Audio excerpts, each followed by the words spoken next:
Good morning. I can actually say good morning this time 'cause I'm streaming before 9 p.m. at night. What a novel idea, huh? I know, things get a little crazy around here. Why is it saying that my session is 15 hours long? Okay, sure. I did stop streaming last night, yeah? Excuse me? Okay. That's better. I was gonna say, what the fuck? Kind of worried I left my stream running all night, but thankfully that does not appear to be the case.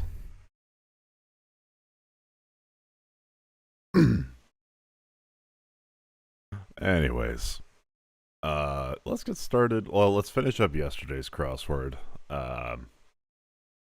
Then, oh, I'm not doing streamer mode. Only doing Lamo mode. Hang on. Let me just conjoin these two fellas. How are we looking? There. Let's get the window capture up.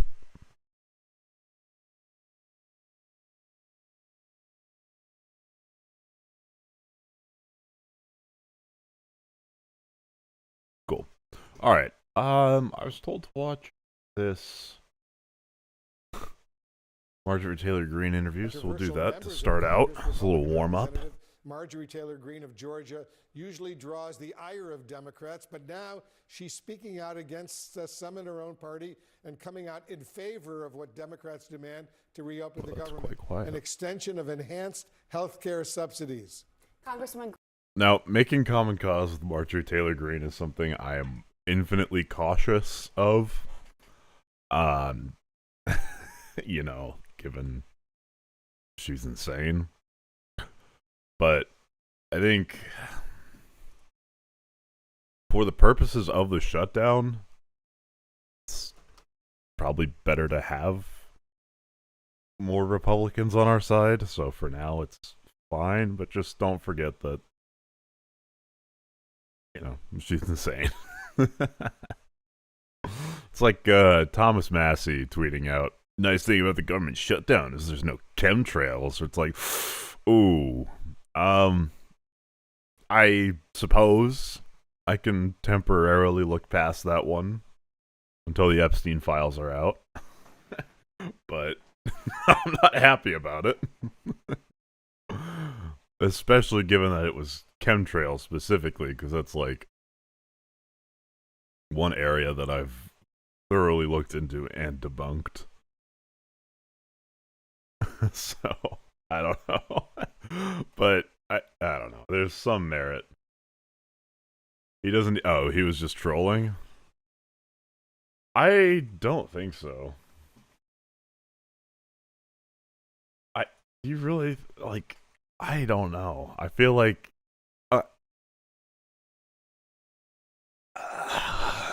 Chemtrails have become, like, just kind of accepted. And it tracks to believe that, oh, I want to see the Epstein files. Oh, I want to see chemtrails. It's like there's a certain sect of people on the right that want the Epstein files out just because it's fuel for the conspiracies and whatnot. So I think that is an archetype that tracks.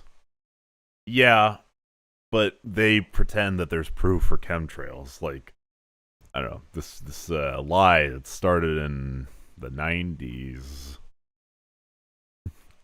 Fuck, I gotta pull up my old script for it. But yeah, I don't know. I feel like the conspiracy archetype is like pretty common now.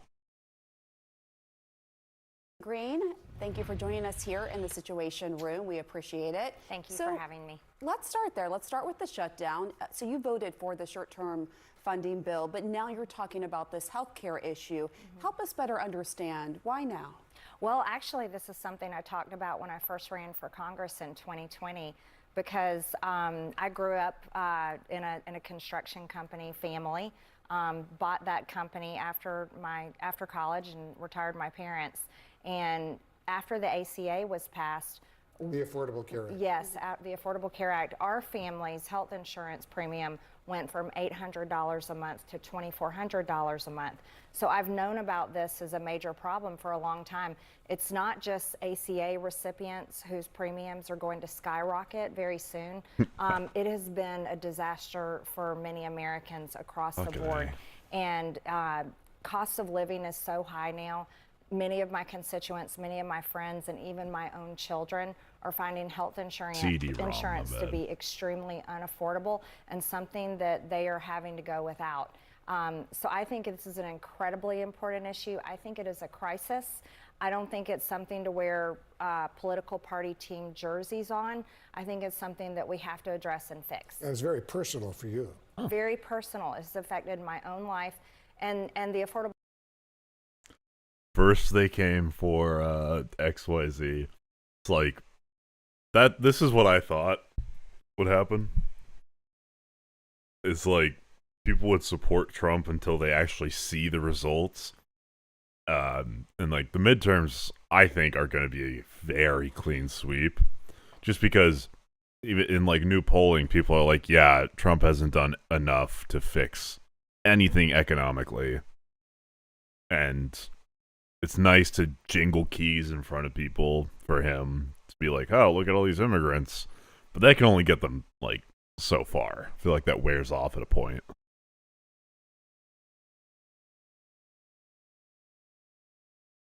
Affordable Care Act was passed in 2010. So we're 15 years down the road, and the industry has changed drastically. Many companies dropped out of the market.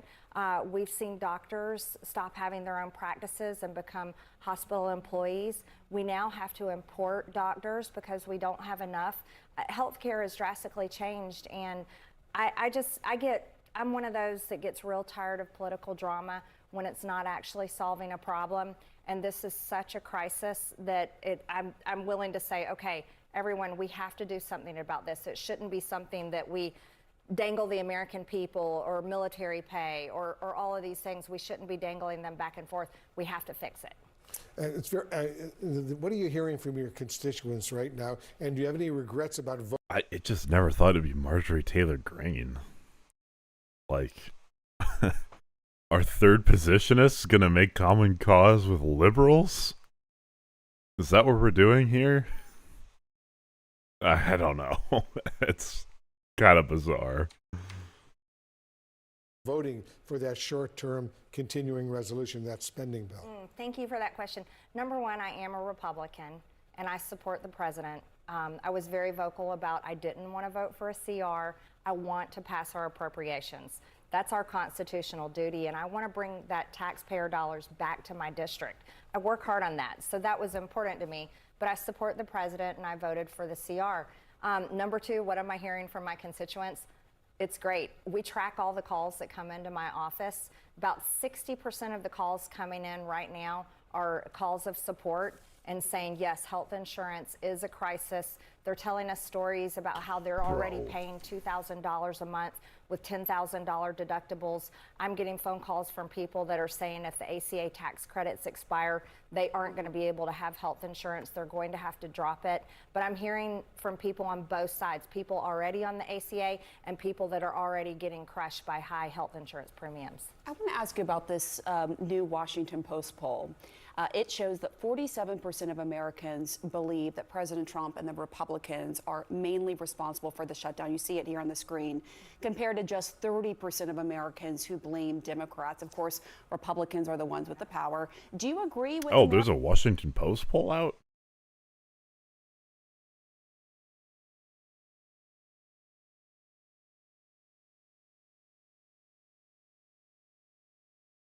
Because the CVS poll was pretty damning.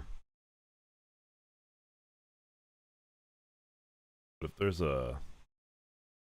Whoa, they got animated GIFs here? Whoa, Washington Post, chill.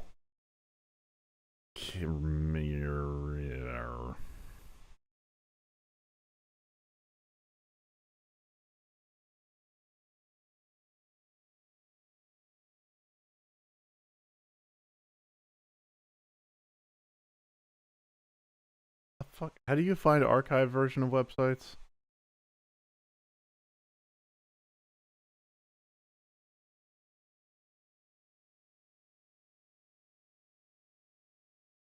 Awesome.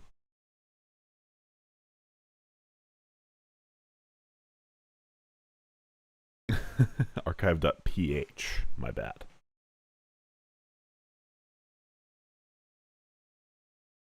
Damn. Oh wow, someone got way too fucking artsy. They're like, how do we make this more personable and human? I know, let's draw the dots by hand. Fucking whatever. Like, who cares? But also, I don't know. Come on. Americans in that poll that see the shutdown as your party's fault? You know what? That's I don't think the crazy. shutdown is popular for either side. And so It's 49% on Dems. I see the shutdown. 40. It's not blaming Dems, but it's 49% popular on the Democratic side, according to the CBS poll. Completely different from maybe my party leadership. And I'm not putting the blame on the president. I'm actually putting the blame on the... Damn! Only 67% of Republicans blame Democrats? That's pretty crazy. Because I would say that the percentage of Republicans that are MAGA or like loyal to MAGA, it's like 75%. That's probably where a lot of the like loyalty-esque questions I see average out to. So this is a deviation from that. Speaker and Leader Thune in the Senate. This should not be happening. And I don't think, look, as a member of Congress, we already have a low enough job approval rating. This shutdown is just going to drive everybody's approval rating that much lower. But so you're putting the blame on the leadership of your party. Absolutely. We control the House. We control the Senate. 71% extend the subsidies. I've been vocal saying, awesome. you know, you can use the nuclear option in the Senate. This doesn't have to be a shutdown. But what we have to do is we have to work for the American people. And our country is so divided right now. We see it all the time in every single way. It's divided in what I would say very dangerous ways. And we saw that with the recent assassination of Charlie Kirk, which has upset so many people across the board. And look, when it comes to hearing from senior citizens or my own friends and neighbors and my own family members, well, that's an interesting poll. That's good news. It is WAPO, but like voted for me, and they're just saying, Marjorie, we just really want somebody to do something about health insurance premiums. We really want our government and our leaders to actually focus on our country for a change and fix our problems. That is the message I constantly hear from my district, and I'm a representative. I don't have to be a cheerleader for my party. I have to represent my district because those are the people that hired me and sent me here. And I myself, I agree with them, and I'm pretty much over it's just drama constantly on TV. No offense, because you guys are on television, but that's all that we see in American politics now. You know, there's reporting that President Trump, as you know, recently called at least 2 senior Republicans to ask, and I'm quoting now from these reports, what's going on with Marjorie, end quote. Have you talked to the president about this issue? Oh, what's going on with Marjorie? I think if you can start to lose the person that heckled Joe Biden at the State of the Union, where it was like, yeah, inflation's coming down, jobs are coming back, like things are going back to normal, and you're like, fuck you, Biden. You can get her to flip. If there was a sane world, we wouldn't see a Republican president for the next 20 years. But it's not. It's obviously so personal for you. Well, you know, the president has my cell phone number, and he's called me many, many times. So if he wants... Recently? How recent? I don't get into that kind of details, but he knows how to call me, and he can ask me himself. But here's the deal. There's also this and I'm not blaming you guys, but there is a media narrative trying to say that I don't support the president. I absolutely support the president. I campaigned for him for years. But I'm also an action person, and I want my party to solve problems. And you say he's not getting good advice, though. You told Manu Raju. What specifically? Well, I don't think it's good advice that a government shutdown is going to help Republicans in the midterms. I don't agree with that. I also don't think it's good advice that Republicans ignoring the health insurance crisis is going to be good for midterms. I actually think that would be very bad for midterms. And I think that just not yeah, whatever. I'll staying focused. Again, common cause for now. On America First policies is detrimental as well. Yeah, and on that note, are you concerned about the cost of living? Very. That the President Trump said he would lower? The inflation crushed people in the past 4.5 years. Inflation? And the Crushing? costs have not come down. Pyrocynical? I myself can tell you my apartment here in Washington, D.C., the electricity bill is $100 more than it was last year, because you can look at your own bill and look at cost. Prices have not come down. That is a reality. People's wages have not gone up. That's another reality. And so Americans are continuing to have a very difficult time getting by. And I'll go a step further. I'm a mom. And so when it comes to what is affecting my adult children's lives, who are 22, 26, and 28, I'm going to be 1,000% fighting for them over any politician and any party. And I can tell you right now, that generation, they are... Wait, Greek letter that refers to a lone wolf in Gen Z lingo. Would this be Alpha or Sigma? barely making it, and they're very hopeless for their Sigma, future. right? So you're a mom first, a politician second. That's right. I'm a mom first. That's good to hear. So I want to just ask you also about another issue you've been really Yeah, outspoken no, about. And of course, that is the Jeffrey Epstein files, wanting to release those. I know Democrats have also been calling for that, a few other Republicans as well. The Democrats are accusing Speaker Johnson of delaying the swearing in of Arizona's Democratic Congresswoman-elect because she would give the last vote needed to release those Epstein files. I'm wondering, the Speaker, for his part, he has denied that. He said it's because of the shutdown. Have you spoken to him? Do you think she should be sworn in right away? Well. Okay, here we go. We have a reason. We have an opportunity to see if she's still crazy. Well, I'll say it like this. I can't conclusively say if that's why the House is not in session, but the House should be in session.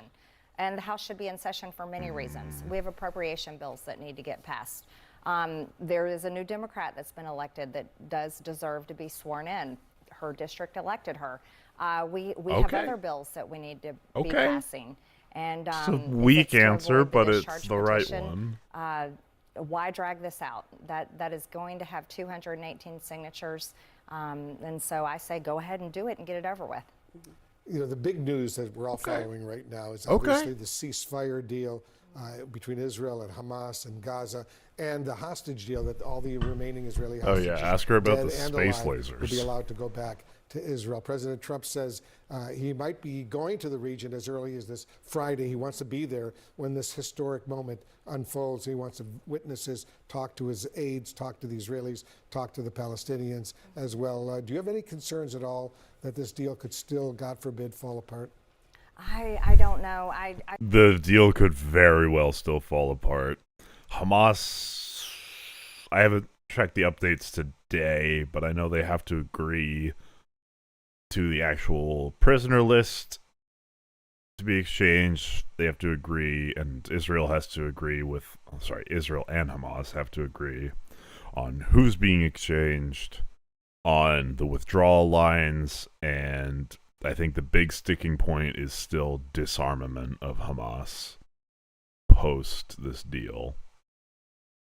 I don't know if that's been agreed to. I would be surprised. I hope it is, but I certainly applaud the president. This has been one of the issues that I've campaigned on and talked about constantly. I'm very much against America's involvement in foreign wars, and the president is such a weak position. Like, absolute non-interventionism is not the correct move. There are threats to us abroad, and they're easier to nip in the bud. Like, there are instances where that is the correct move is to get involved. Now, it should be a high bar, I think, but you can't just say, foreign wars, not our problem. Like, sorry, it's a global world. Worked very hard on this. However, we have to see Israel and Hamas, both sides, truly cement this agreement. But I certainly hope for all involved that this definitely is a peace deal that will remain. We all hope that, yeah. And on July 28th, you talked about that. You said, quote, it's the most truthful and easiest thing to say that October 7th in Israel was horrific and that all hostages must be returned. But so is the genocide, humanitarian crisis, and starvation happening in Gaza. On that note, when it comes to the genocide, I mean, do you believe that Israeli Prime Minister Benjamin Netanyahu is a war criminal? I don't. Well, that's two different questions. Is he a war criminal? Absolutely. And I honestly, I feel like I would be hesitant to use the word genocide, but if someone wants to say it, I'm more than fine with it. Biden's was a ceasefire. This is more like an actual end to hostilities. So remember, if Trump wants the credit for the first one, he also has to take the blame for it falling apart. So I leave it to the president. Why would they agree to this? I mean, Hamas is fucking decimated. Like, people are like, oh, they still have strong numbers. Or it's like, yeah, but they're like untrained, brand new recruits. Like, it's not the same. The fighting force has been decimated. Like, there is very little that they have anymore. Their support is like just over half of people in Gaza. So I think they see the writing on the wall, and I think also Qatar is like, you guys gotta fucking cut it out. Like, we're done. And Trump apparently has been leaning on Netanyahu and is like, dude, fucking chill. So I think it's exactly what I hoped for was like Arab countries leaning on Hamas, us leaning on Israel. Yeah. I knew that Dustin was right about everything, Hat. I don't know if I can accuse him of being a war criminal. But this one also has like a full disarmament path. Yeah. The only problem with the deal is it's kind of nebulous, and there's a lot of places where it can fail. Like, if Hamas doesn't agree to disarmament, if the prisoners lists aren't agreed on, if the withdrawal lines aren't agreed on, there's a lot of sticking points where this can fall apart. And I also have an issue with its, like, the upside for, well, there's also the Tony Blair thing, which is crazy.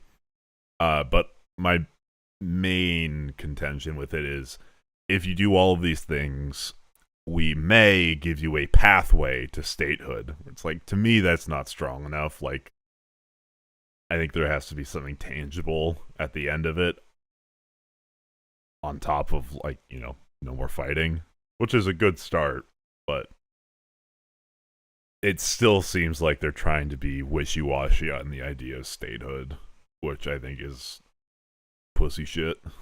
It's like, but however, well, let's just say both issues are bad. That's why I said that. What happened on October 7th is absolutely horrific. And of course, our hearts go out to those families and those hostages that remain. But at the same time, the relentless bombing of the Palestinian people, and many of them have been just innocent people. They're not Hamas. They're literally women and children, and you can't unsee the amount of pictures and videos of children that have been blown to pieces and are they're finding them dead in the rubble. That isn't, those aren't actors. That isn't fake war propaganda. It's very real, and I think that is equally horrific. I want to see an end to it, and I think most Americans do. And with President Trump's involvement, it looks like this first phase, a ceasefire. Yeah, that's what I was saying. Like, this is the woman who was wearing a MAGA hat, like screaming at Biden when his State of the Union was, "Yep, jobs are coming back, the economy's going up."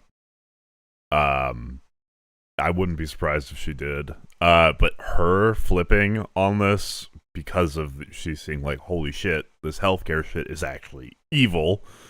That's a good sign. I'm still very cautious to be like, yay, Marjorie Taylor Greene, because like this woman has been the subject of my ire for so long.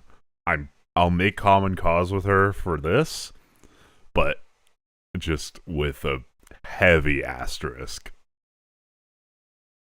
It's happening. We're monitoring all of that closely.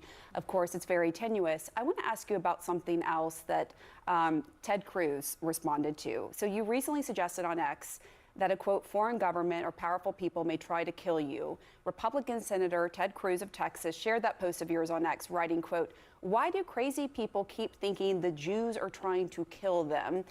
What do you say to Cruz, and what did you mean by that? Well, first, that was an extremely ridiculous thing for Ted Cruz to say.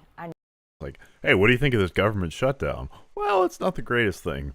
More importantly, have you heard of this Israel country? Never said Jewish people. I'm not anti-Semitic. I don't hate any people group for their identity or who they are. So that was unbelievably low for a sitting US senator to say that. But what I'm talking about is very real. I have a tremendous amount of death threats. It's documented. I have some of the highest amount of death threats as a sitting member in the House of Representatives. And when you speak about certain issues, we can watch the calls and the emails and the messages. They increase and the threats increase. And so when I say I am seriously concerned for my life, and I say if something ever happens to me, I really... And something Republican senator death or representative death threats, but Democratic state senators just get killed, yada yada. I mean it. It's okay for me to say that. This is a time that we're living in where we're seeing political violence, and I'm totally against it completely in every which way. But when I say something like that, and to have another Republican of my own party insult me and insinuate I'm saying something I never said is absolutely unacceptable. Right, and I know a lot of members of Congress are getting threats, which is, we can't tolerate that. But when you say the foreign government or powerful people, who specifically were you alluding to there? I'm saying anyone, any foreign government, any people of power. I'm talking about the Epstein list. This has been the most... I don't understand why. I genuinely do. Danny, Rams legend Dickerson.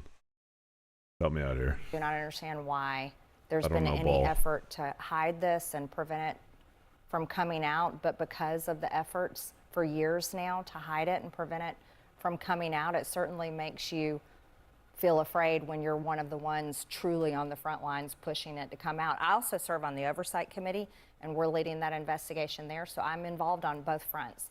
The Oversight Committee investigation, as well as my signatures on the discharge petition. And you don't think Oversight's doing enough then on that? Actually, to tell you the truth, the Oversight investigation has the power to go much further than Thomas Massey and Ro Khanna's resolution. But they're not doing that. Why do you think that is, in your view? Actually, well, number one, there's a government shutdown and the House is not in session, so nothing is happening.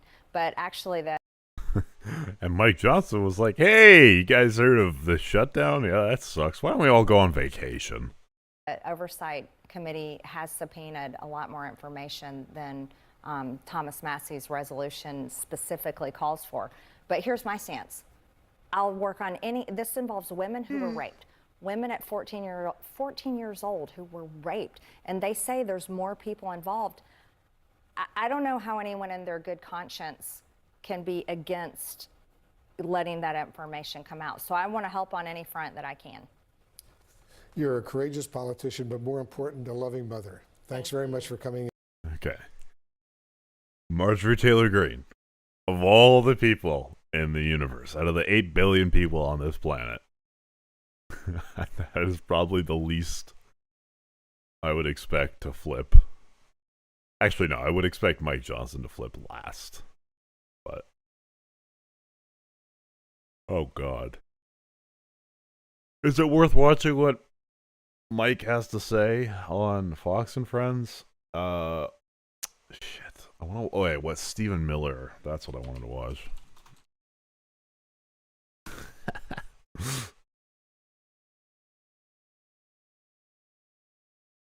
Illinois and the city If you haven't seen this, stick around. It is golden. of Chicago are filing a lawsuit against the Trump administration over deployments of National Guard troops. Joining us now to comment, White House Deputy Chief of Staff for Policy, Stephen Miller. My question was whether the administration still plans to abide by that judge's order restricting any National Guard troops from being sent to Oregon. Well, the administration will abide by the ruling insofar as it affects the covered parties. But there are also many other options the president has to deploy federal resources and assets out of the U.S. military to Portland. But I was making the point that under federal law, Section Title 10 of the U.S. Code, the president has the authority anytime he believes federal resources are insufficient to federalize the National Guard to... It's not what it says. I pulled up exactly what it is. Whenever the United States or any of the Commonwealth's or possessions is invaded or in danger of invasion by a foreign nation, there is a rebellion or danger of a rebellion against the authority of the government of the United States, or the president is unable with regular forces to execute the laws of the United States. Yeah, go for it. I need to be reminded why I have to be cautious. Carry out a mission necessary for public safety. So it's important to understand that in Portland, ICE officers have been subjected to over 100 nights of terror. What the fuck is this website?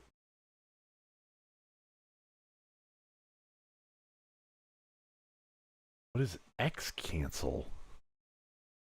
You have to accept the fact that the government totally wants to provide surveillance on every part of your life. They want to know when you're eating. They want to know if you're eating a cheeseburger, which is very bad because Bill Gates wants you to eat his fake meat that grows in a Peachtree dish. So you'll probably...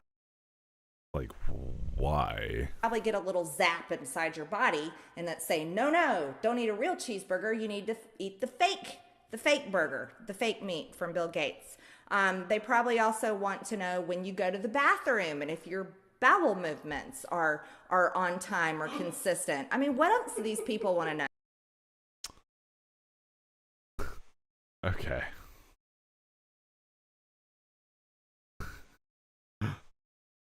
Morning, honk. So is this just a way to, like, not give money to Musk, I guess? Terrorist assault, doxing, murder threats, violent attack, and every other means imaginable to try to overturn the results of the last election through violence. The most important point I want to make today is that the number 1 and 2 items in the GOP platform in 2024 were to turn back the border invasion and carry out the largest deportation program in American history. Since Inauguration Day, there's been an orchestrated campaign of terrorism and violence against ICE officers. Of course, we saw the recent sniper attack against ICE officers. They're publishing their families' photos online. The sniper attack against ICE officers that had anti-ICE written on the bullets and killed 2 migrants and injured 1 more. Like, were they just trying to shoot at guards in front of cells and just really missed? Like, I don't know. That case is so fishy. Threatening them with murder or threatening them with death, and they're physically attacking them in the street each and every day, and yet shamefully, the mayor and governor in Portland and Oregon have refused to render aid, leaving ICE officers to street fight every single night against these terrorists.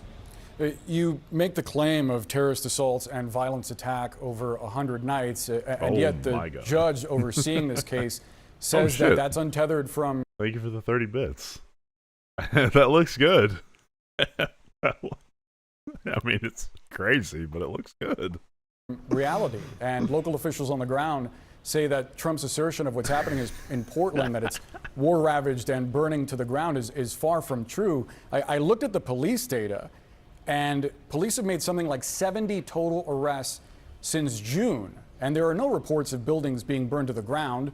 The White House cited a guillotine being rolled out as like a public display of rebellion, but there isn't actually a threat that these demonstrators are going to overthrow the government. Are you concerned that that response weakens your legal argument? No, they are actually, as we speak, trying to overthrow the core law enforcement function of the federal government. Boris, this is, I think, where we're talking past each other. When ICE officers have to street battle against Antifa, hand-to-hand combat I did not get a haircut. I found some old, like, hair foam that I had that, like, helps the curls. So I put that in. I don't know. To come and go from their building, when they try to exit in a vehicle, when they are swarmed and surrounded and they try to tip the vehicle over, when people bring weapons to an ICE facility to try to engage in direct violent assault against ICE officers, what is the purpose? It is to prevent immigration and customs enforcement from carrying out the mission the American people elected them to do. You make the case that these are terrorists, but I don't know enough about this guy, but Stephen what Miller. we've seen thus far, the actual incidents of people inciting violence. Yeah. Well, this is the whole plenary authority thing. I just wanted to see the full interview. But, not responding to law enforcement attempting to disperse them are not an open rebellion. I mean, again, you make this characterization as though they're terrorists, and I do wonder if it is potentially a problem in the future for Republicans. If a Democratic president someday calls the National Guard to a red state over what they see as open rebellion, but is what amounts to a demonstration that gets rowdy. I mean, is that not a fear of yours? They're posting pictures of their kids because it's a demonstration, and they have a sniper on top of a building firing a high-caliber rifle at a nice facility because it's a demonstration, and they are engaging in vehicle ramming attacks. But the National Guard isn't being sent to Texas. Because it's a the National Guard isn't being sent to Dallas, where that sniper was. Because the Dallas Police Department and the governor of Texas, well, you walked right into that one, have responded to every call for assistance and help. They gave a stand-down order in Chicago, and they gave a stand-down order in Portland. Do you realize that there's 11,000 federal law enforcement officers in Oregon? That's larger than the size of the FBI. This is just the same one. Local and state police are resourced to deal with this kind of riotous assembly, but they have refused. They've been given a stand-down order. So they've arrested some we need to use 70 National people Guard since and federal June. Troops They've been to arresting fill in folks that on the breach. ground. They've been arresting folks on the ground. They refute what you're saying outright. We literally have the 911 audio of the stand-down order in Chicago, and we have documented inside of DHS every single unresponded to 911. If this was like, the states are supposed to use their militias to defend themselves. Like, there is a world where Illinois, California is like, look, they're sending the Texas National Guard to essentially invade our state. I'm calling up the National Guard to defend against the Texas National Guard. Like, if you really wanted to, like, explore what the National Guard is for, that's kind of it. Yeah. It's wild shit. Call over the recent weeks and months. Do you have evidence that this campaign is coordinated? Are you planning charges on anyone who is actually coordinating said campaign? Gathering? What about it?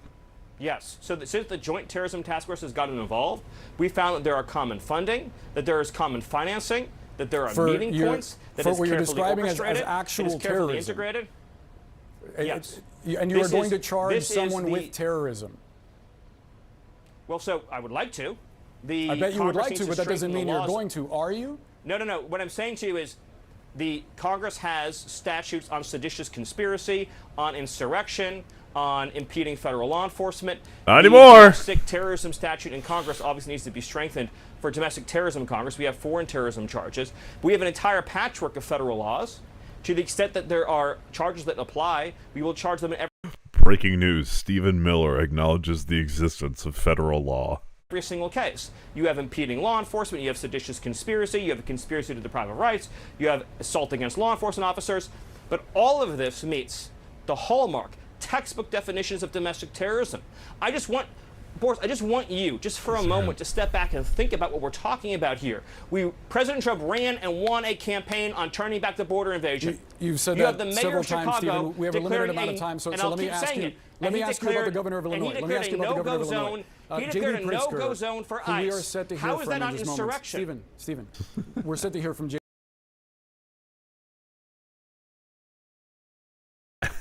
Yeah. This guy is like gonna be tried in The Hague or something. I don't know. I don't know if I'd say he's more guilty than Trump, but man, he's like, I don't know, a puppet master-esque figure.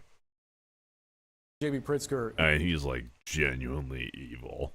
In just moments, he says that you're attempting to inflame tensions and create a war zone. He also says that you are profiling, that you're targeting black and brown people. No, do you have a even link? those who That's turn hilarious. out to be here legally. What's your response? Well, first of all, the black people in Chicago are thrilled that we're getting the illegal aliens out of their communities who are stealing their housing, jobs, and resources. You've seen the video that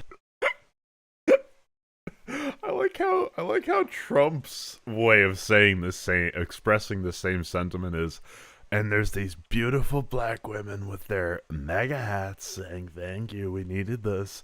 And Stephen Miller's like, "Yeah, these black people are real happy we're there." Jesus. It's funny how like the talking points that come from the top, how it gets translated into Trump speak versus Goebbels speak. Town halls during the Biden administration where black citizens who are natives of Chicago were begging to have the illegals taken out of their country. What they've done is they've created a system of law in Chicago, in Illinois, where illegal aliens have far more rights than American citizens. If an American citizen, for example, commits a crime of sexual predation against a child, they'll cooperate with the FBI. If an illegal alien commits a crime of sexual predation against a child, that illegal alien will be shielded in an ICE no-go zone. I ask you the question, what is the right term to describe a local official declaring a no-go zone for ICE? Would you talk? You're her favorite target, apparently, on Instagram. Check this out. He looks like he is angry about the fact that he's 4'10". And he looks like he is so mad that he is 4'10", that he's taken that anger out at any other population possible. Like, laugh at them. Laugh at them. Like, laugh at them. Laugh at them. I wish I had a hoodie on. I mean, are we trying to play sorority sister as elected official? I don't know. I was at a sorority over the weekend over in Texas. I felt like I was back at the sorority house, except they had more sense. The fuck were you? Okay. Stephen, quick. Why? Response. Well, we knew that her brain didn't work. Now we know their eyes don't work. So I mean, she is a mess, right? What a train wreck. What a train wreck. I think you should just get a hoodie. You should just wear a hoodie from now on and respond to her in a hoodie. It should be hoodie to hoodie. Oh my God, he's turning fucking red. Jesus. Yeah, go ahead. I think the important point is that every time she's on TV, Republican approval ratings go up. Because they're like, oh wait, the people are going to recognize that Democrats are human beings and that our suits are actually just part of our skin. Democrat approval ratings go down. That lady is a walking nightmare. You're about, I know you for 20 years. You're about 5'10", 11. About 5'10", yes. So 4'10". Yes. I don't know what she can't say. Should we do the pixel counting to figure out Stephen Miller's real height? Should we do that? We're gonna do that. Tolerate it for FBI, ATF, DEA. No, you would not. but there is an effort to delegitimize the core function of the federal government of enforcing our immigration laws and our sovereignty.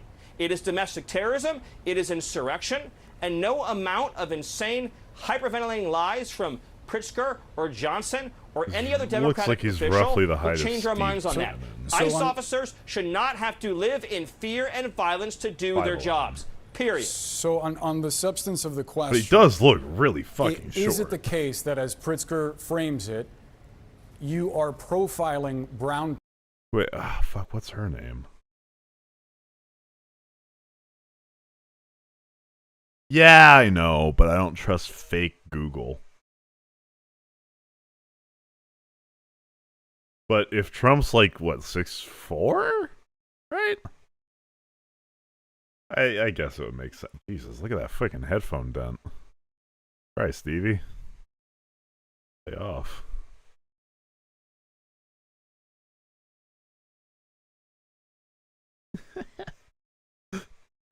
Just scrolling. Jesus. Yeah. People.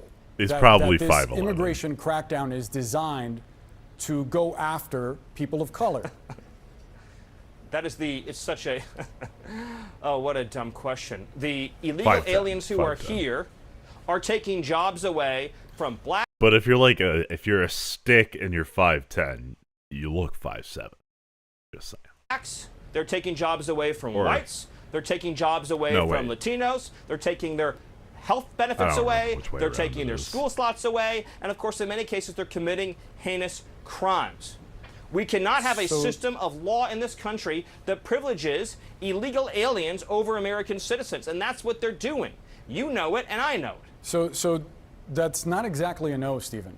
Can you just unequivocally state that the immigration policy... I said it's a dumb question. Okay. Well, I appreciate no, that. And it's a dumb question. Well, no, you get even taller because it's the hypotenuse of the triangle he makes. Slow. If this is Trump's height normally, and this is how far he leans, you have to calculate A, B, C. So A squared plus B squared, which is Trump's true height.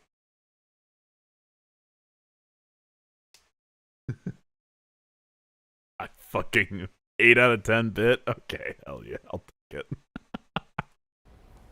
So no, this policy is... It'd be a 2 out of 10 joke without the whiteboard. Not I designed thought when I said it was a dumb question, it meant no.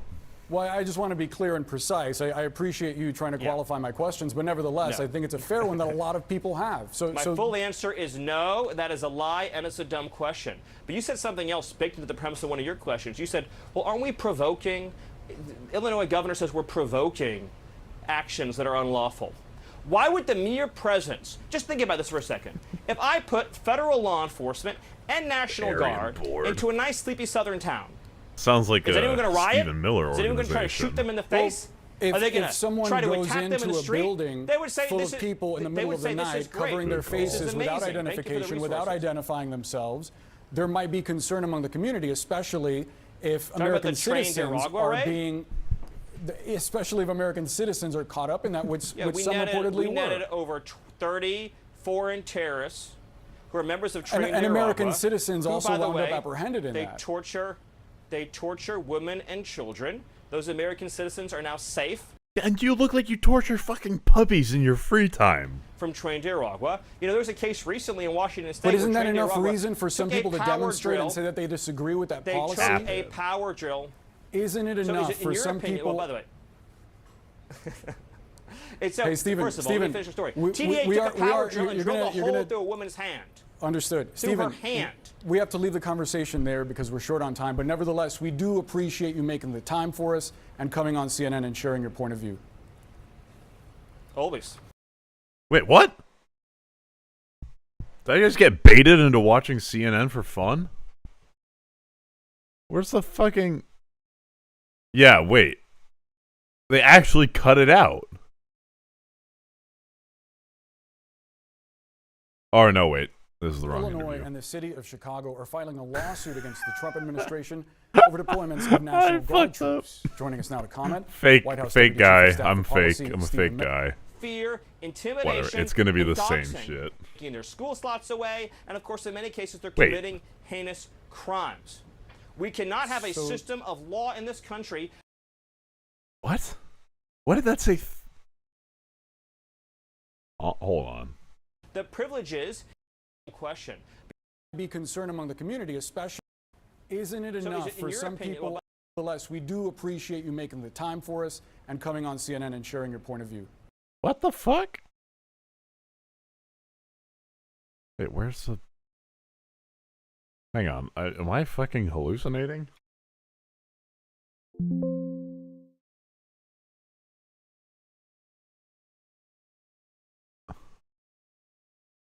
The president has plenary authority.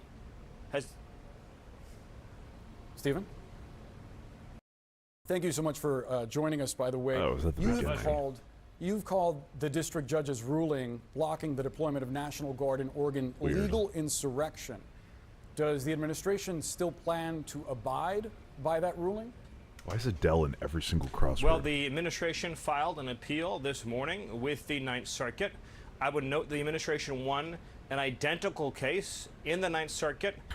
Yeah, but you lost this one, fucking loser. Just a few months ago with respect to the federalizing of the California National Guard. Under Title 10 of the U.S. Code, the president has plenary authority. Stephen? Stephen? Hey, Stephen, can you hear me? It seemed, Stephen, I apologize. It seems like we're having a technical issue. We'll try to fix that and get back to you. That's what I think. That's why, like, epi is so common. What else do we have? We had... I think it was at a Trump Democrat program. This was another wild thing to hear said. This was at the shutdown has been, This was at the cabinet meeting? Or the cabinet roundtable?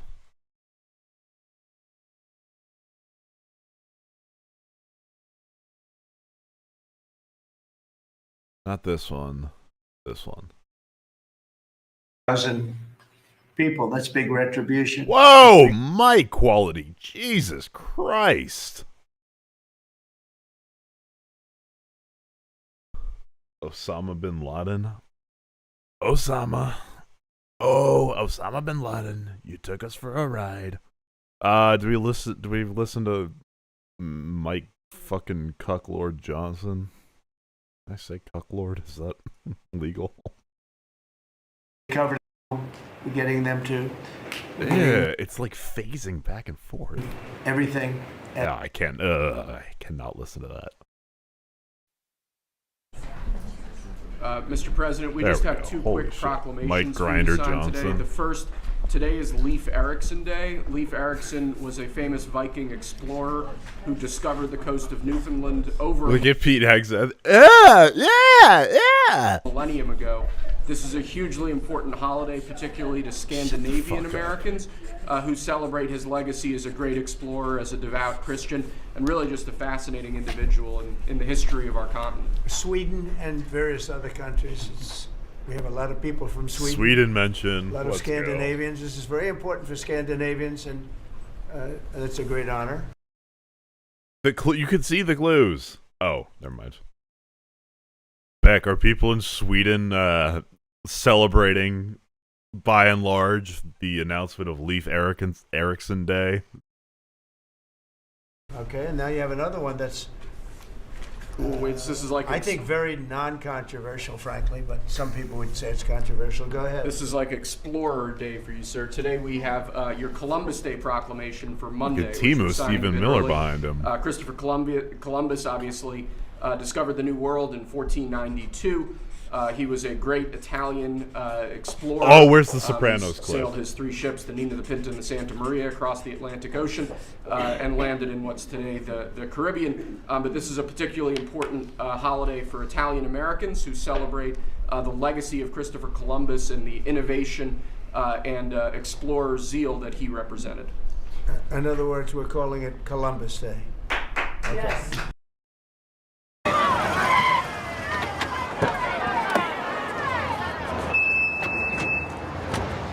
In the words of Chief Seattle, for the last red men shall have perished, and the memory of my tribe shall have become a myth among the white men. Take your Cubs and get out of here, you son of a bitch from a bat. Is this the clip I'm looking These for? woods, the highway will swarm with the invisible dead of our people. The white man will never be alone. This is Newark, baby. We don't play that shit.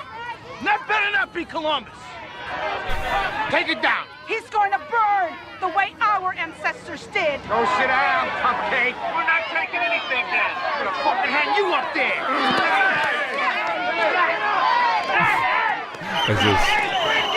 It was a brave Italian. It's this one. That is just one Sorry. person's opinion, Anthony. What, football again? He's not gonna get hurt. He's a tough kid. Oh, Jesus. We're having a discussion about Christopher Columbus.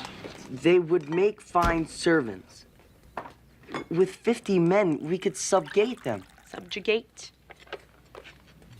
And make them do whatever we want. Oh no. Tony Soprano will not stand for woke. That doesn't sound like a slave trader to you? George Washington had slaves, the father of our country. Well, what's your point? His history teacher, Mr. Cushman, is teaching your son that if Columbus was alive today, he would go on trial for crimes against humanity like Milosevic and, Europe. Your teacher said that. It's not just my teacher, it's the truth. It's in my history book. So you finally read a book and it's bullshit. Tony. Look, you had to walk in Columbus's shoes to see what he went through. People thought the world was flat, for crying out loud. Then he lands on an island with a bunch of naked savages on it. I mean, that took a lot of guts. You remember when we went to Florida, the heat, and those bugs? Well, like it took guts to murder people and put them in chains. He was a victim of his time. Who cares? It's what he did. He discovered America is what he did. He was a brave Italian explorer. And in this house, Christopher Columbus is a hero. End of story. It's like, did someone in the Trump cabinet watch that clip and they were like, wait a minute, I got a great idea. In the innovation and explorer zeal that he represented. In other words, we're calling it Columbus Day. Okay. Yes. The one person. That was the press that broke out in applause. Can you believe that? I've never seen that happen before. The press actually broke out in applause. Good. Columbus Day. We're back. Columbus Day, we're back. South Italians. Park clip? I don't know the South Park clip. We love the Italians. Okay. Thank you, Mr. Thank you. President. Great. Thank you very much. Have a good one, sir. So we covered Scandinavia and Italy. Not bad. Now for the rest of the world. So I want to thank everybody for being here. As you know, last night we reached a momentous breakthrough. Yeah, I was thinking about doing a boom mic setup. But, like, I don't know if that would work. This is fine. Like, I don't think an overhead mic would be... Unless I put it, like, here, I guess. But then I'd be talking, like, this way. But I guess I do usually talk away from the camera. I don't know. This is fine. In the Middle East, something that people said was never going to be done. We ended the war in Gaza and really, on a much bigger basis, created peace.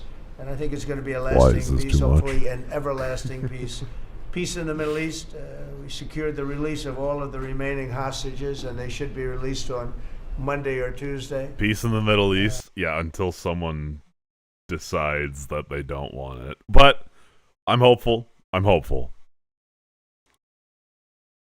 It just... The disarmament clause is going to be a sticking point. The withdrawal lines are going to be a sticking point.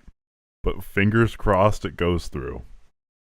Getting them is a complicated process. I'd rather not tell you what they have to do to get them. There are places you don't want to be. But we are getting the hostages back on Tuesday, Monday or Tuesday. Yeah, I was thinking it was may I, but then bit of a fast food order. Oi.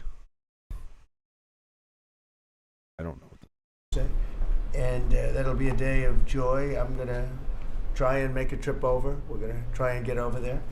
And we're working on the timing, the exact timing. We're going to go to Egypt, where we'll have a signing, an additional signing. We've already had a signing representing me, but we're going to have an official signing. Not sure. And the amazing thing is all of the countries over there, from Qatar to Saudi Arabia to UAE to all of them, I mean, the rich ones, the less than rich ones, they've all come together, something which is amazing, actually. They've all come together for this, and they're really probably the best relationships they've ever had. So it's been really something incredible that nobody thought it was possible to get it done. And very importantly, the hostages are coming back. As you know, they consider them hostages. They talk about them as hostages, but there are approximately 28 dead people, mostly young, mostly men, but and boys. I mean, boys. The one woman talked about her baby. Her baby's 25 years old, but you know, to her it's her baby, and we're bringing them home. We're getting them to, we're getting everything, and to those parents, the dead young man is just as important, as though this person were alive. It's amazing. I've never seen anything quite like it. I've been very much involved. I've never seen anything quite like it. Waiting. But it's really peace in the Middle East. Can you what? And you remember October 7th was terrible, but also from the Hamas standpoint, they probably lost 70,000 people. That's big retribution. That's big retribution. But at some point, that whole thing has to stop. Good and call. We're going to see to it. Gaza is going to be slowly redone. You have tremendous wealth in that part of the world by certain countries, and just a small part of that, what they make will do wonders for Gaza. Is it Legro or Allegra? I think you're going to see some tremendous countries stepping up and putting up a lot of money and taking care of things. But there's tremendous spirit like I haven't seen, and even the news. I won't call it fake news for this purpose, because they really were very fair today, I must tell you, in all cases. But they covered it very well. They covered it very fairly. Everybody loves it. Everybody. People that were never giving us a fair shake, frankly, they can't even believe it. They're so they're amazed by it. A lot of people are. But it was just everything came together. I think the attack was very important on Iran, because let's say that didn't happen, they'd probably by now have a nuclear weapon, numerous nuclear weapons, and therefore, even if we signed a deal, there'd be a big dark cloud over it, and it wouldn't be the same thing. So Iran's different, but instead, there's a big dark cloud over the strike that you know is there. Like, yeah, we set them back a couple months, but Iran still has their uranium, and there's been studies saying that they're still kind of doing what they were doing. This is a blood donor. Iran wants to work on peace now. They've informed us, and they've acknowledged that they're totally in favor of this deal. I think it's a great thing. So we appreciate that, and we'll work with Iran. As you know, we have major sanctions. Minecraft on Iran, reference? lots of other things. We'd like to see them be able to rebuild their country too, but they can't have a nuclear weapon. So I want to express my tremendous gratitude to the leaders of Qatar, Egypt, and Turkey for helping us reach this incredible day, and for being there. They were there with us all the way. And of course, as you know, Saudi Arabia and Jordan and so many. I will tell you, President Erdogan was personally involved in dealing with Erdogan's buying Russian oil again, by the way. Hamas and some of the others. He's been great. They've all been really amazing. Indonesia's been amazing. Yeah, it's beach bum. Indonesia's been fantastic. The whole world has come together for this. People that didn't get along, people that didn't like each other, neighboring countries that frankly didn't like each other, but now it's just this moment in time.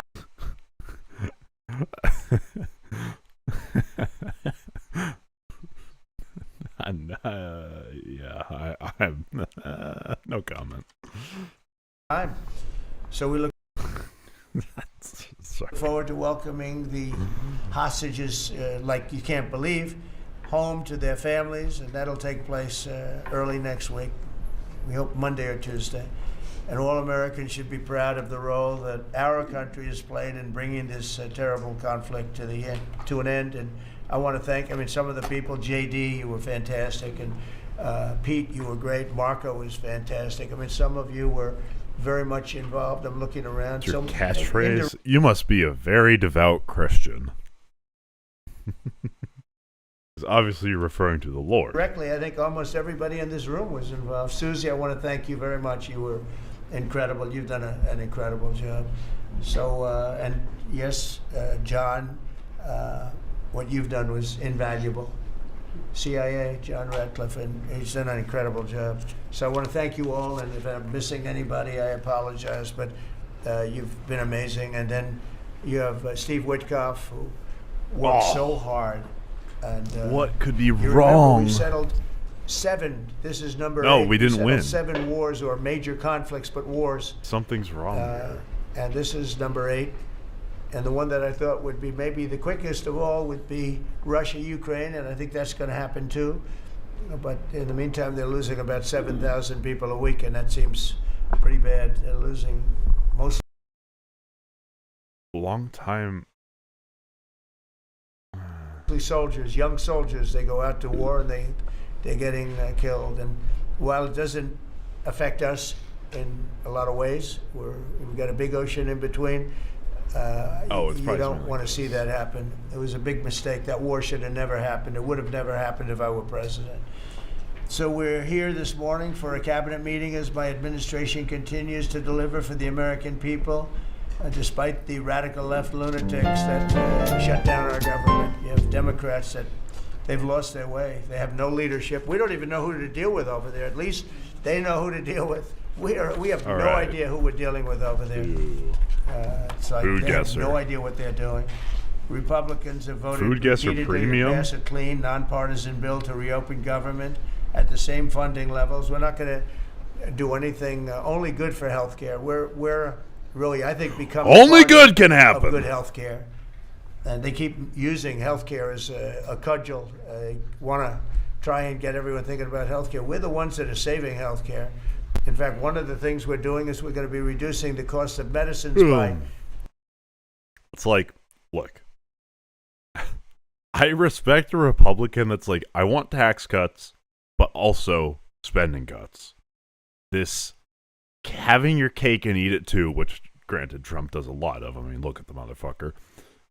You can't cut taxes, but also bolster social programs without exploding the deficit. One of those 3 has to go.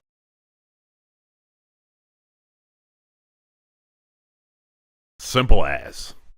100%, 200, 300, 500%, and even more than that, because as you know, we're in the process of favored nations right now. We've exercised a clause because we were subsidizing the entire world. Portugal. The entire world pays a fraction of what the United States has been paying.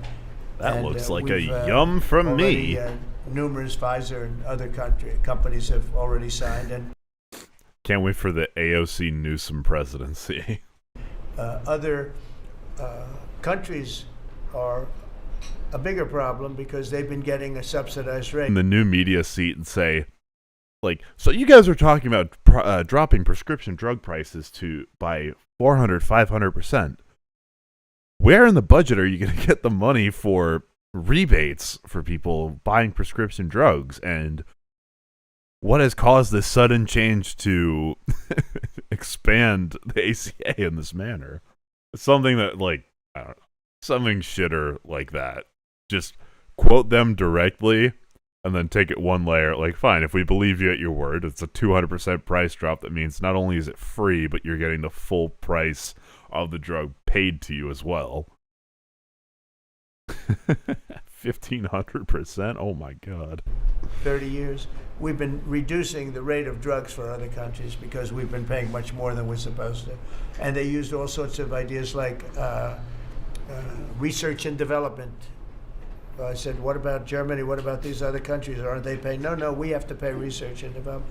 It was all nonsense. And Poland, right? I just, I couldn't listen to it anymore. So it's a very radical. We have more amendments we got to pass to fix this mess. Getting paid to buy drugs sounds like every liberal city. Bill of Rights, incorporation doctrine, and wrong use select from corporate.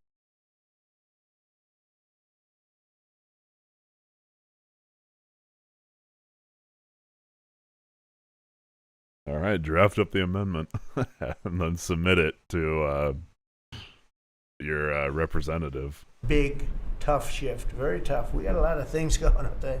But, you know, and you probably heard me say this in my first term, I think it was my third year, we reduced drugs from the beginning of the year to the end of the year. And I was so proud of it. Well, one of the things they're going to be talking about pretty soon are the tremendous drop in drug prices. You know, we've cut drug prices by 1,200, 1,300, 1,400, 1,500%.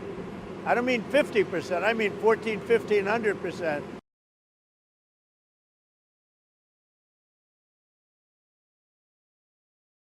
Okay, yeah, I mean, just for people in the back, let's say our drug is $100 and we want to cut 20% of it. The way we get the cut is 100 times 0.2 is equal to $20 cut. So the new price is 100 minus 20, 80. Now, if we were to cut it to 100%, it would be 100 minus 200, which would make the drug equal negative $100. Just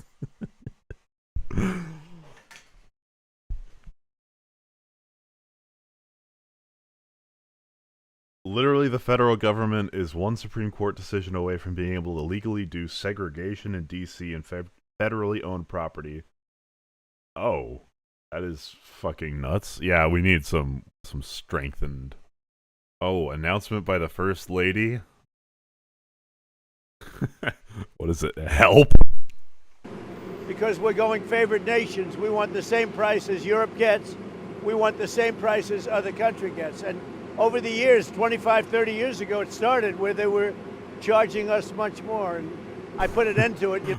Bowl of various brown things. That would be the UK. You know, with the letter that you saw last week. So I think that's going to be a point. I don't know how anybody could win an election if they're on the other side of that issue. So we'll be dropping. Okay, yeah, sorry, that's not the video I wanted to play. I actually had a news conference to announce it, and it was 1/8 of pastry 1%, or the long that, poop, which is barely a reduction. But it's the first time in 28 years that there was a reduction in drug prices for the year. So from the beginning to the end, it was 1/8 of 1%, and I was so proud of myself. I did something that nobody else could do. But when I started to think sorry, about it, I gotta go steak and eggs. Doesn't make sense. And then I don't think I've ever had steak and eggs for breakfast, but it is damn good. I'm starting to look at numbers where a pill or a treatment or some pharmaceutical product is selling in Europe for 10% of what we pay for in New York City or in any one of our places and cities, states. And then I see people leaving for other countries to go buy their pharmaceuticals, where they'd make journeys to various other countries, including. Sorry, is the whiskey part of the dish? Enhanced with oh, okay. So yes, it is. Well, sober, so go here.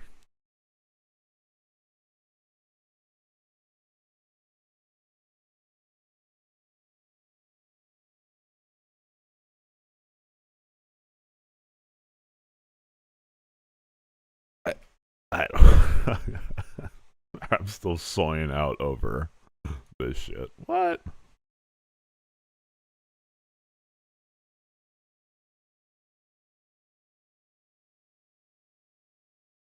In Europe where they got the best bargains of all. And I put an end to it. It's over. And now we're, in major, I guess, disputes, but we're winning the disputes by a lot. With the countries, a couple of countries said, we won't do this. I said, well, it's unfair that we're paying 10%. Today. And, you're paying just a fraction of what we're paying for the same product made in the same plant. And they said, well, we're not going to do it. I said, that's okay. You don't have to do it. But I'm going to put a tariff of 9% or 7% or whatever the amount of money is. And I'm going to put a tariff on your country for the amount of money that you're taking advantage of us for. No, you can't. I said, yeah, I can do that. I'm going to do that. And they would immediately agree. And I'd make the tariff substantially more than the number we're talking about. And they would immediately agree. So we have the consent, I think, Bobby, of every country, essentially. They know that if they don't do it, we're going to put a tariff on for double the price, and then they're going to do it. So we never had that before. You never had anybody in here that knew what the hell they were doing, I'll be honest. It really it makes me angry. Because for years and years, and this started many years ago, and basically we subsidize the world. So this is going to have a huge positive impact on Medicare, Medicaid, even Social Security. But anything where there's pharmaceuticals, drugs involved, it's going to have a tremendous impact. So we're going to get drug reductions of 100%. I told you 1/8 of 1% that I was proud of myself. Now you're going to get 100%, 150%, 200, 300, 400, 500%. You're going to get the biggest drug reductions that you've ever seen. And they're already, I guess they're starting to kick in, but we've made deals with numerous companies and we're going for the full board. We want Kyrgyzstan to Indonesia. So that would mean that the world price, because the world is bigger than the United States, a lot more people, but the world price will go up a little bit and our price will come down a lot. So if a pill sells for $10 in London and $100 here, the pill will go to $20 in London and $20 for us. It's pretty simple. And that is a number that nobody can even fathom. It's a little like tariffs. Nobody knew how big they were. Nobody knew until they started seeing the trillions of dollars that have come in. I don't know why they didn't understand it. It's something they should have understood. We were taken advantage of for years with tariffs, and now I don't want to say we're taking advantage, Finally, but we get to we've become scramble. a very strong country because of the money that's coming in. Republicans have voted repeatedly to pass a clean, nonpartisan bill to reopen our. Thank God Googly's not awake yet, because I would have to lay the fuck in. This is Netherlands. What? Never mind. Whatever. Putin wins that handily. Government, and remember, at the same funding levels, both parties have supported in the past. So the radical Democrats have chosen to put the economy of our country. We have the best economy we've ever had. We had the best economy in my first term, but we have an economy that's blowing it away. And we have the Democrats this are one trying has, to like, obstruct. sauce on They it. don't want to have a good economy. What? I don't think they want to have a good country. That's why they try and stop our law enforcement from doing what we did in Washington, D.C. Washington, D.C., we have a great, safe, beautiful capital right now. Beautiful. It's so safe. You can walk down the street. Numerous people standing before me were mugged. What? Who's picking the accelerating pot? You just get 2 herrings? Ew. Okay. Yes. And, you're not going to get mugged anymore. We have a safe capital, one of the safest. We took it from one of the most unsafe places to one of the most safe places in the country. And we also beautified it, and we're in the process of doing even more so. So we're very proud of our capital. Again, we were embarrassed by our capital. A lot of people being killed that come from Iowa, Indiana, Florida, that come up, and they end up getting shot. They're not getting shot. We moved out 1,700 people approximately, right?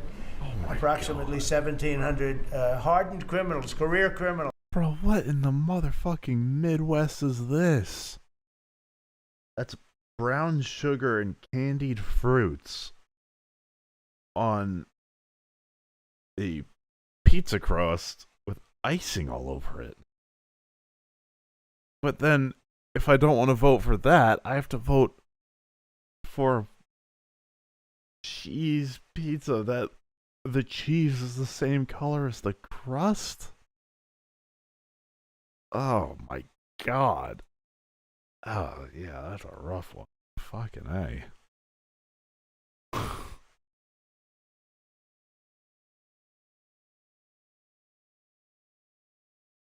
Nah. No. What? Pigskin and salsa. What the fuck? At least this one has a lime.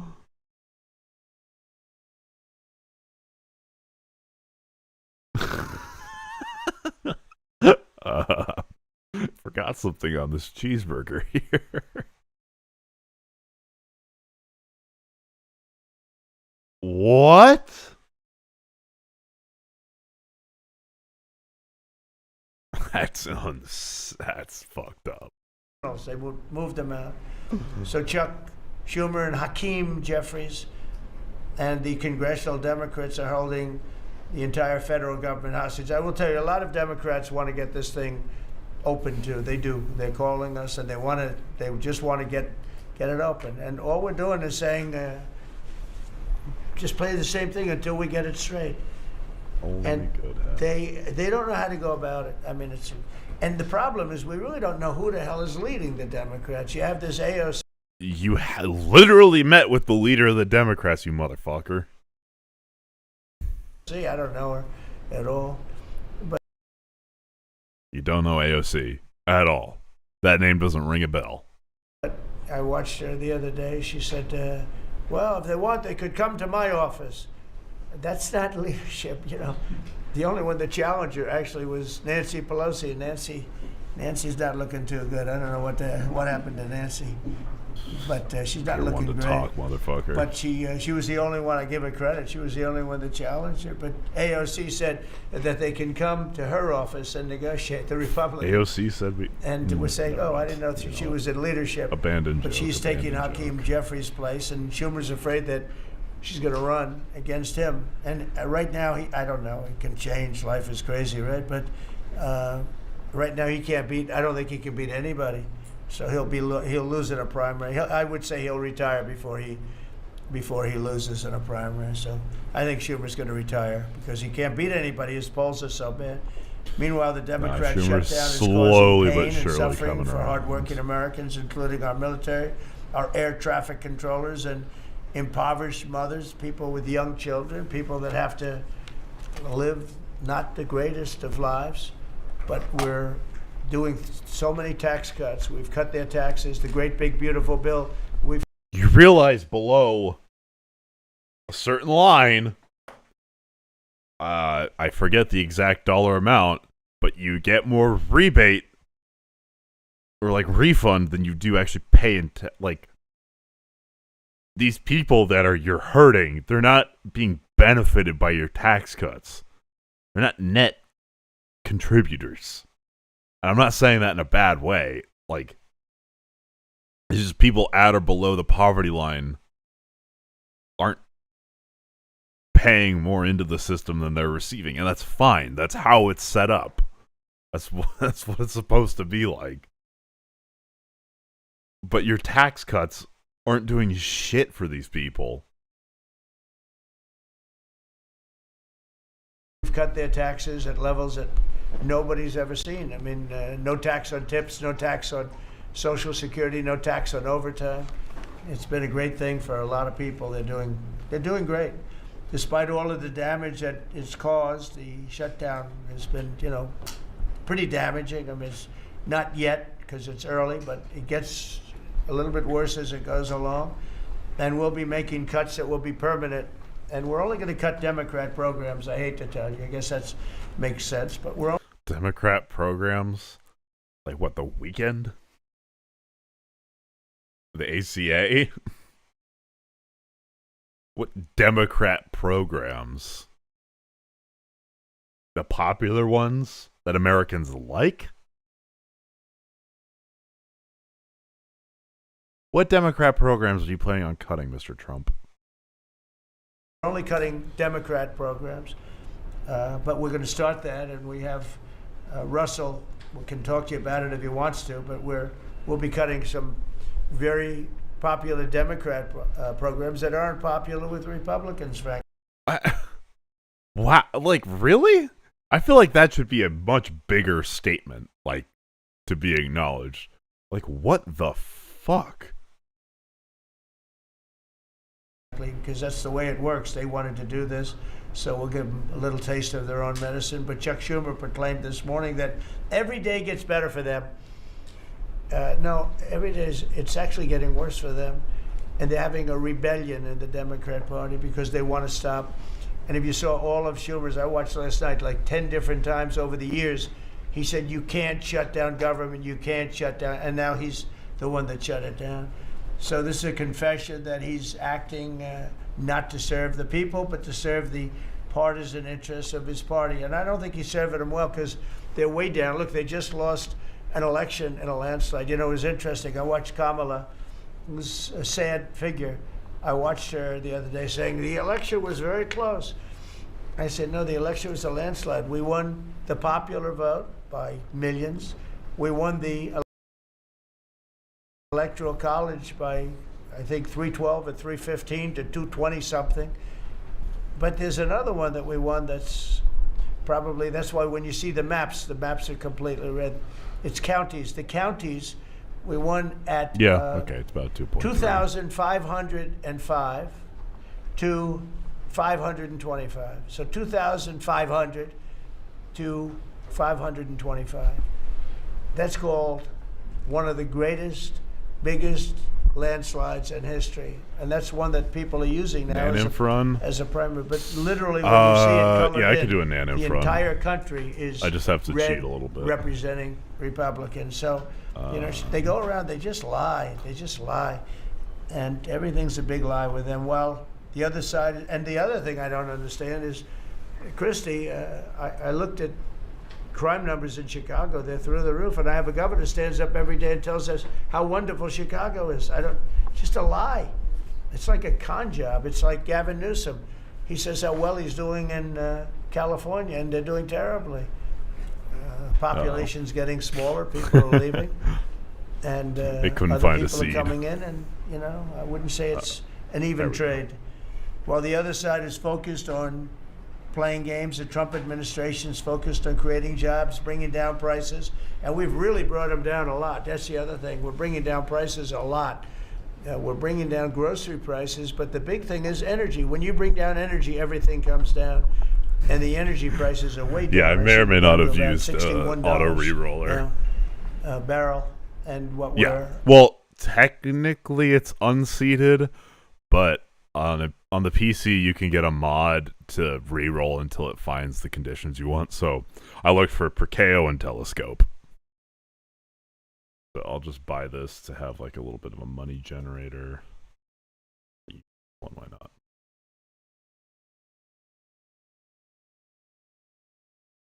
Gasoline's going to be, I think gasoline's going to be below $2 at some point in the pretty near future. It's very low, much lower than it was under. Wow, that could not have been more perfect.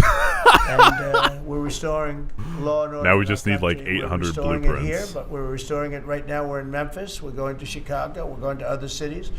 Many governors are asking us to, including Democrats are trying to ask.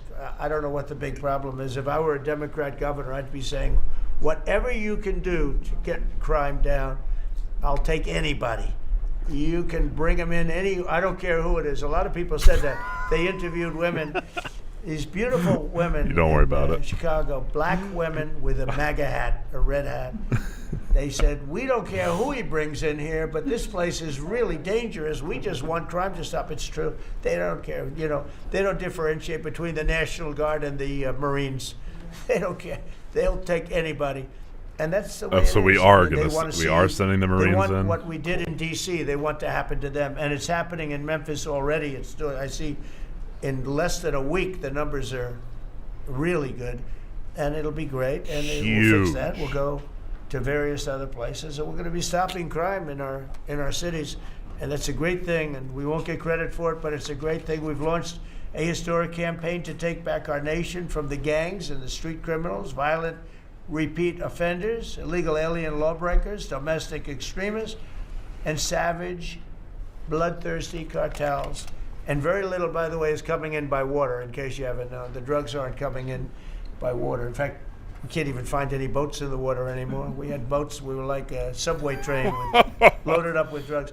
Every boat, every single boat that you see getting taken out annihilate kills the poles. 25,000 Americans. Think of that. Because it's, you know, it's pretty tough stuff. But it kills 25,000 Americans. So when you hear that, it's no longer tough. But here Double in Washington, 20s. we've deployed federal law enforcement and National Guard to restore public safety, and we're working to replicate that in numerous places all over the country. And we have a very powerful military. We have a very powerful National Guard. I want to thank the governor of Texas, who has been, as usual, great. Governor Abbott, he gave us 400 troops without even a question. And we have other governors likewise doing what has to be done because they know we have to confront crime. We're directly confronting the sinister threat of left-wing domestic terrorism and violence, including the terrorist group Antifa. You saw that yesterday. We had a news conference. Antifa's out of control in Portland and other places, but mostly Not Portland Antifa. in the case of Antifa. Oh. And we had people that were really badly affected There's a by them. multiplayer It was mod? terrible. So one of those Yeah, if things, you can but find we're it, I'd knocking be the hell down. out of them. And we're looking for the people that are funding them, and those people are going to be just as guilty as the people that smack people over the head with a baseball bat. And I'd like now to ask Attorney General Bondi and Secretary Noem to discuss this a little bit and tell. Ooh, that sounds fun. Wait, do you watch? Well, the problem is if it's polychrome and I make copies of it later with like Invisible Joker, they'll also be polychrome, so I can't put a negative on it.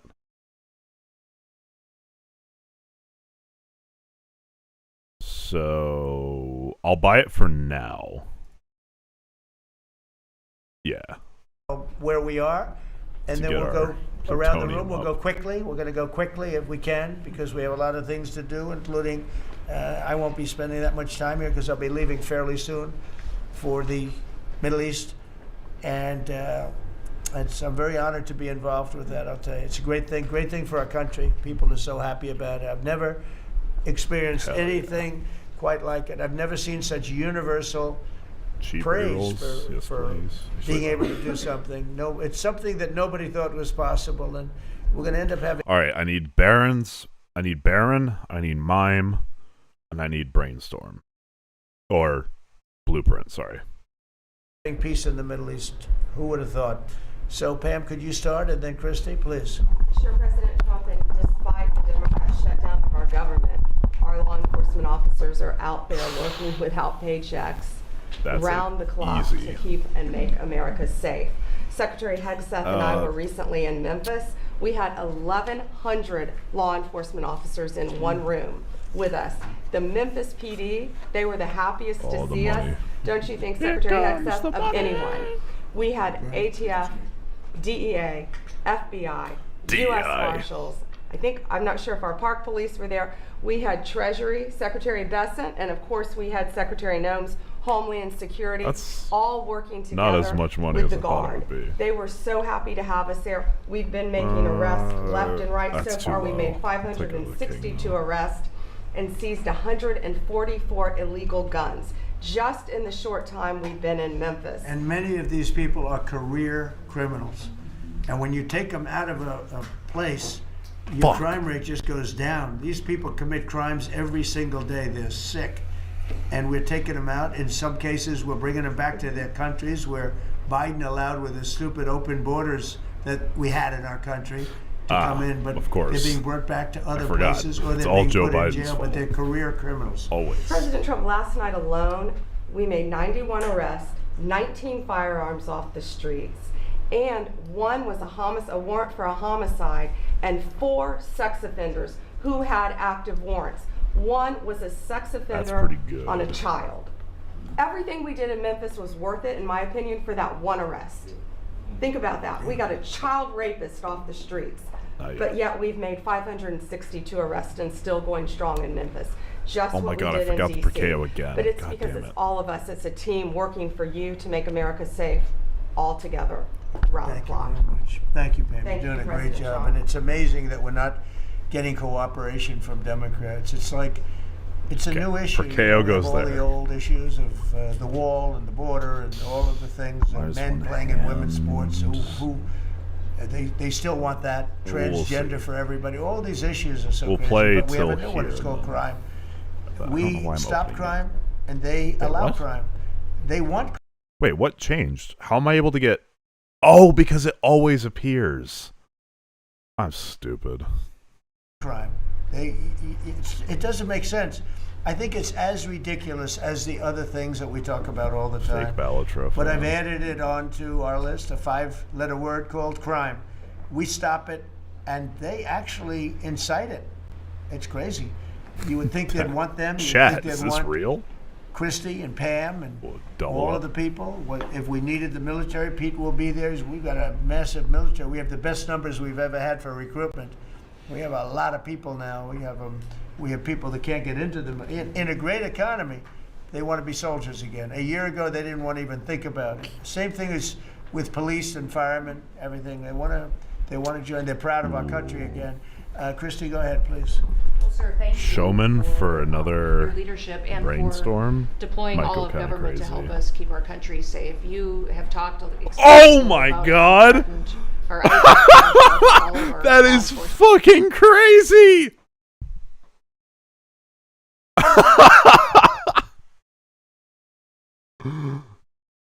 Chat.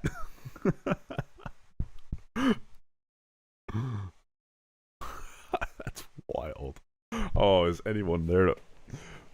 I picked up Showman to get... No, fuck, nobody saw that. I saw Showman in the shop. I was like, oh yeah, maybe I'll pick up Showman for another brainstorm. One reroll, there's brainstorm. Cinema. Out there. And we saw the shooting in Dallas at that facility, so we're hardening all of our buildings and making sure that we have more security measures, snipers on the roof, people to protect our law enforcement. Now I while just they're need out a there in the lot streets. of But tarot cards what to I'm make also this doing, all sir, is Steel Kings. and with your authority is we're purchasing more buildings in Chicago to operate out of. We're going to not back off. In fact, we're doubling down, and we're going to be in more parts of Chicago in response to the people there. And then I was there a few days ago and looked at some facilities that we can deploy more law enforcement out of. Because what they're trying to do with these riots and violence is distract us and keep us from going after those murderers and rapists that are out on the streets. And then I was in Portland, went out and back on Tuesday and met with the governor, met with the mayor, met with the chief of police and the superintendent of the highway patrol. They're all lying and disingenuous and dishonest people because as soon as you leave the room, then they make the exact opposite response. So we're looking at new facilities to purchase. They're in Portland too, and we're going to double down. And I told them if they didn't meet our demands for safety already. and security on the streets and work with Seed us, money, then why we were not? going to bring in more federal law enforcement. So I want to thank Pete and the Department of War for all their help. They've been fantastic. But while we fight litigation and work with Pam on that, we're going to send more of our resources and men and women out there to keep everybody safe. So no worries. What we see in DC and what we see in Memphis for benefits for people in the safety and security. I need some We'll see tarot that in cards, Chicago and like, Portland. The numbers in Memphis, it's only a week, but the numbers have been amazing, I understand. Exactly right. The crime numbers are way down.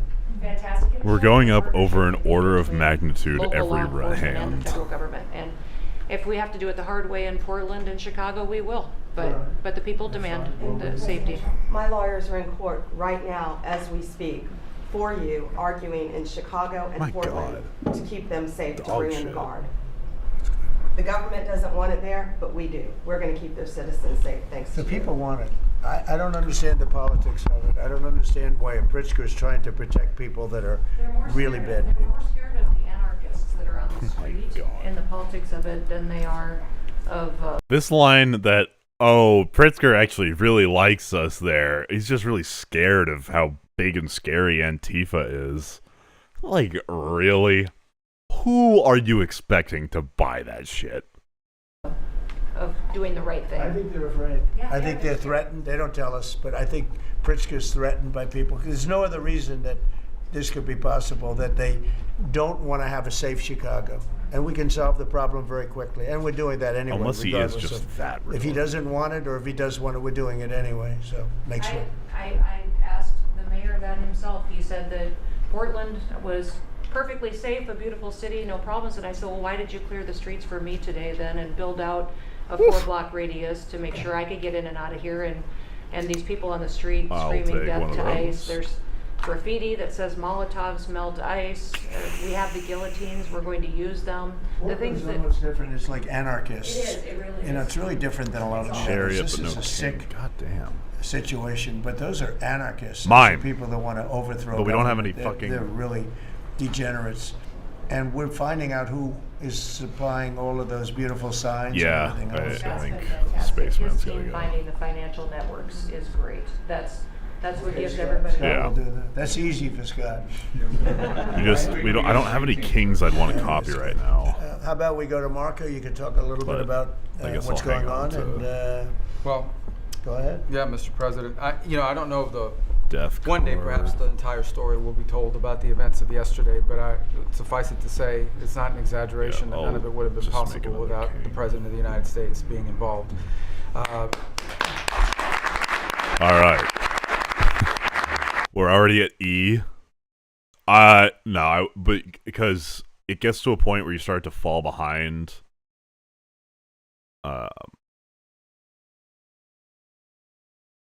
So you need as many copies of Pluto as possible. So I don't want to fall behind.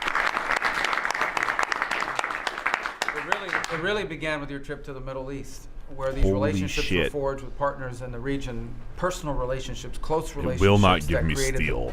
the foundation where all Christ. of this was possible. Where I think this really took a turn. Remember, a month ago, no one thought this was possible. Where it really took a turn about a month ago, less than a couple weeks ago, is when we were at the United Nations and you convened an historic meeting, not simply of Arab countries, Yeah? but of What Muslim the majority fuck? countries from around the world, including Indonesia was there, Pakistan was there, and created this coalition behind this plan. I've never seen a Then negative on that burn following joke. Monday, That's you met actually with the nuts. Prime Minister of Israel here, and that Well, watch plan this was shit. presented.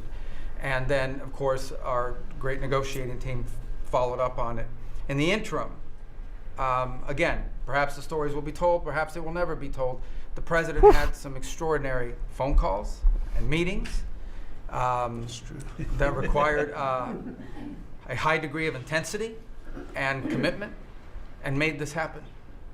And I think what's important to That's with understand one is that steel card. yesterday what happened was really a human story. There's a geopolitical aspect to it, there's no doubt about it. It creates the conditions for Gaza to one day be a normal place again and people to have a better life and Israelis to be safe. But yesterday was a human story.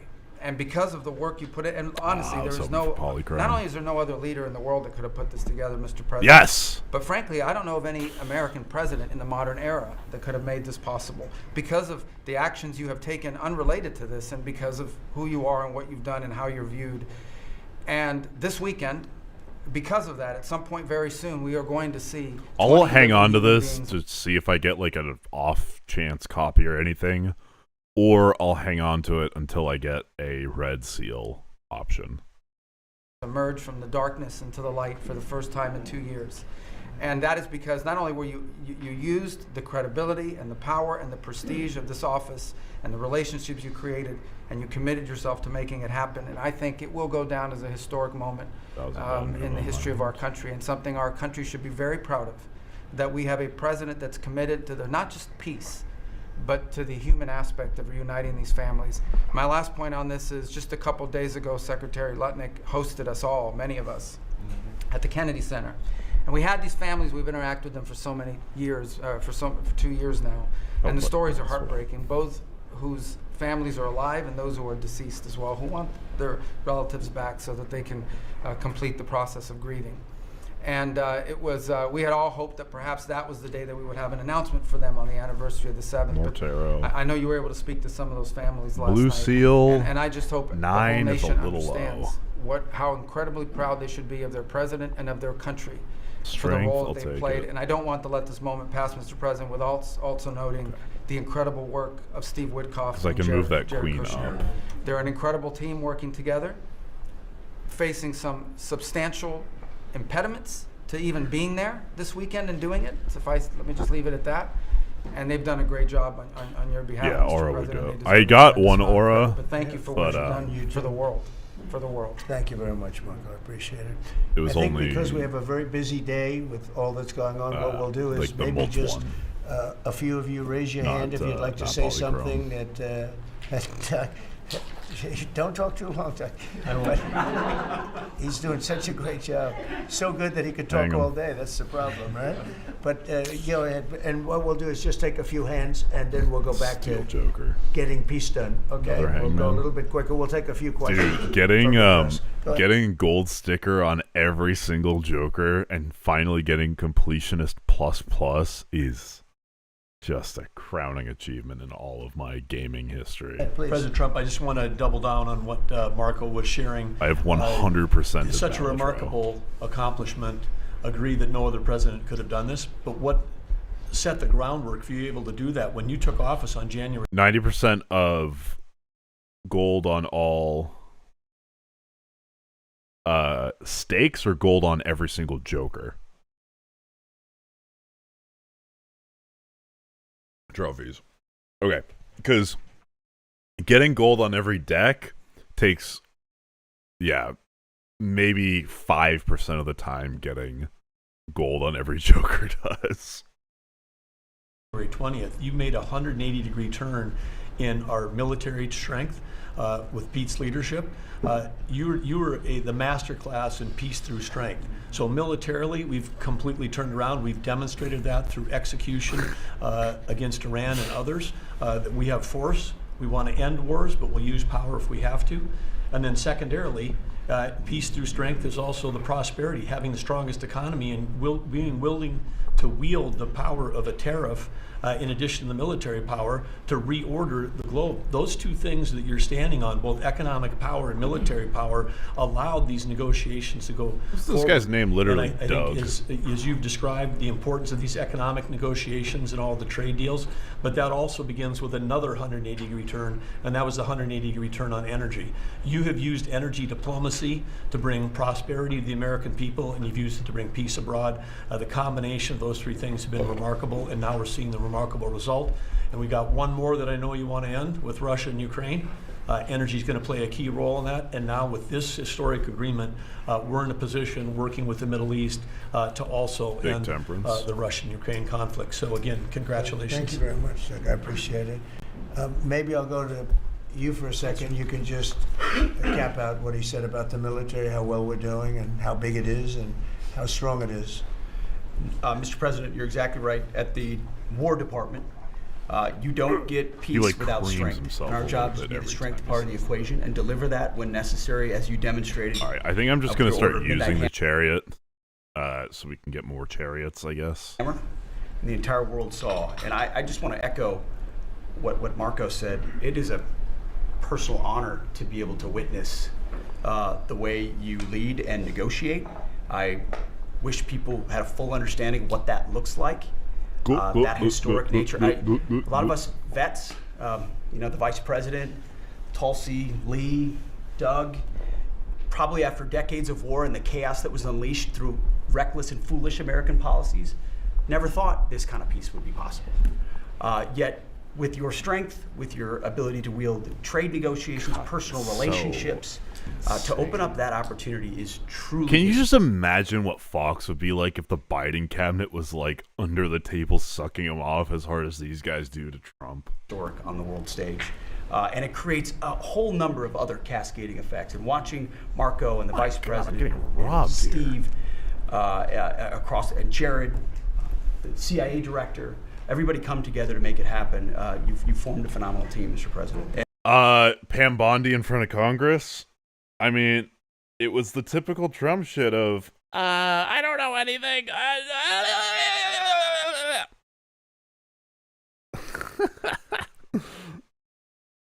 I was thinking about watching it, but it's like, I don't know. The congressional hearings, like, we all know they're bullshitting, but they're just sitting there lying and like, yeah. And especially Pam Bondi, who looks like she's like permanently about to cry. And at the War Department, our job is to make sure if and when there's question about American commitment, the whole world knows we've got the biggest, strongest, most lethal, and most ready War Department in the world, which is true, which is why you've seen, we saw record recruitment in 2025, Mr. President. The first 2 weeks of 2026 already blows that out. FY 2026 already blows it out of the water. In fact, re-enlistment has already met its year-long goal in the Marine Corps in 2026. In 2 weeks. Okay?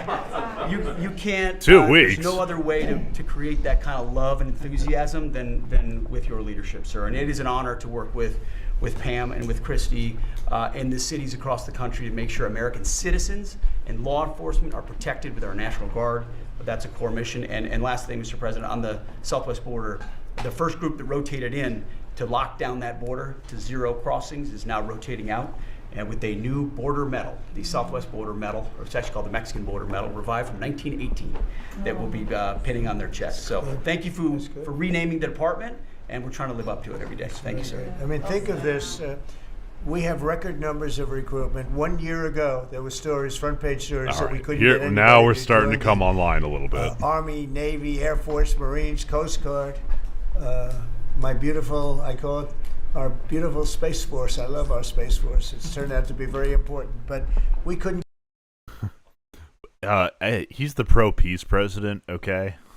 Which is why he's letting Russia invade NATO. Natty Negative Blueprint would go crazy. Get anybody to join. Nobody wanted to join, including our police and fire. They didn't want to join anything. What were the difference in powers? Was embarrassing. We couldn't get anybody, and now we're brimming. Now it's we're coming, and they're getting in based on merit now. A soldier's a soldier. They come in now based on merit, not based on woke. Stuff. I was kidding. Oh my god. Oh, he had commander-in-chief powers?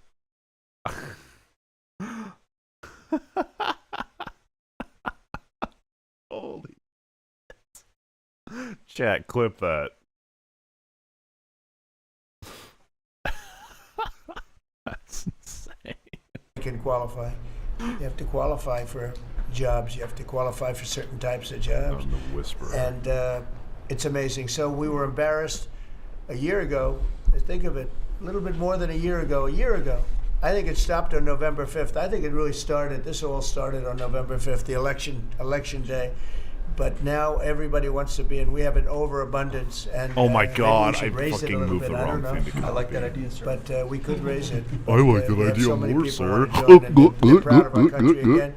JD, could I ask you to say a few words? Yes, sir. So just a couple of things, Mr. President. First of all, congratulations on yesterday. It was a big day to Marco, to Susie, to the entire team. But in particular, viewing it from this perspective, where for months the fake news because he was sleepy, and they were like, "Uh-oh, need to give Daddy his uppies."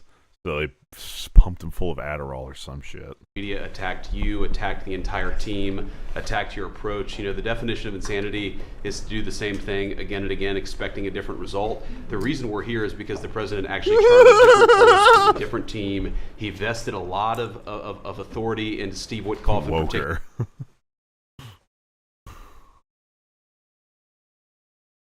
They're getting in based on merit now.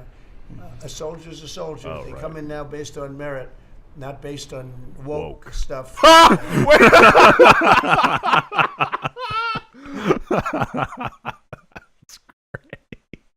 great. Fuck, I didn't realize how good that looked. Based on merit, not based on woke. Stuff.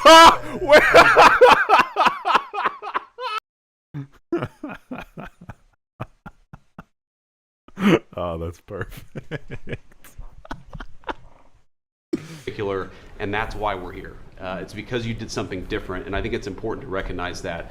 I also think the president, Marco mentioned the president's personal touch being a big part of this.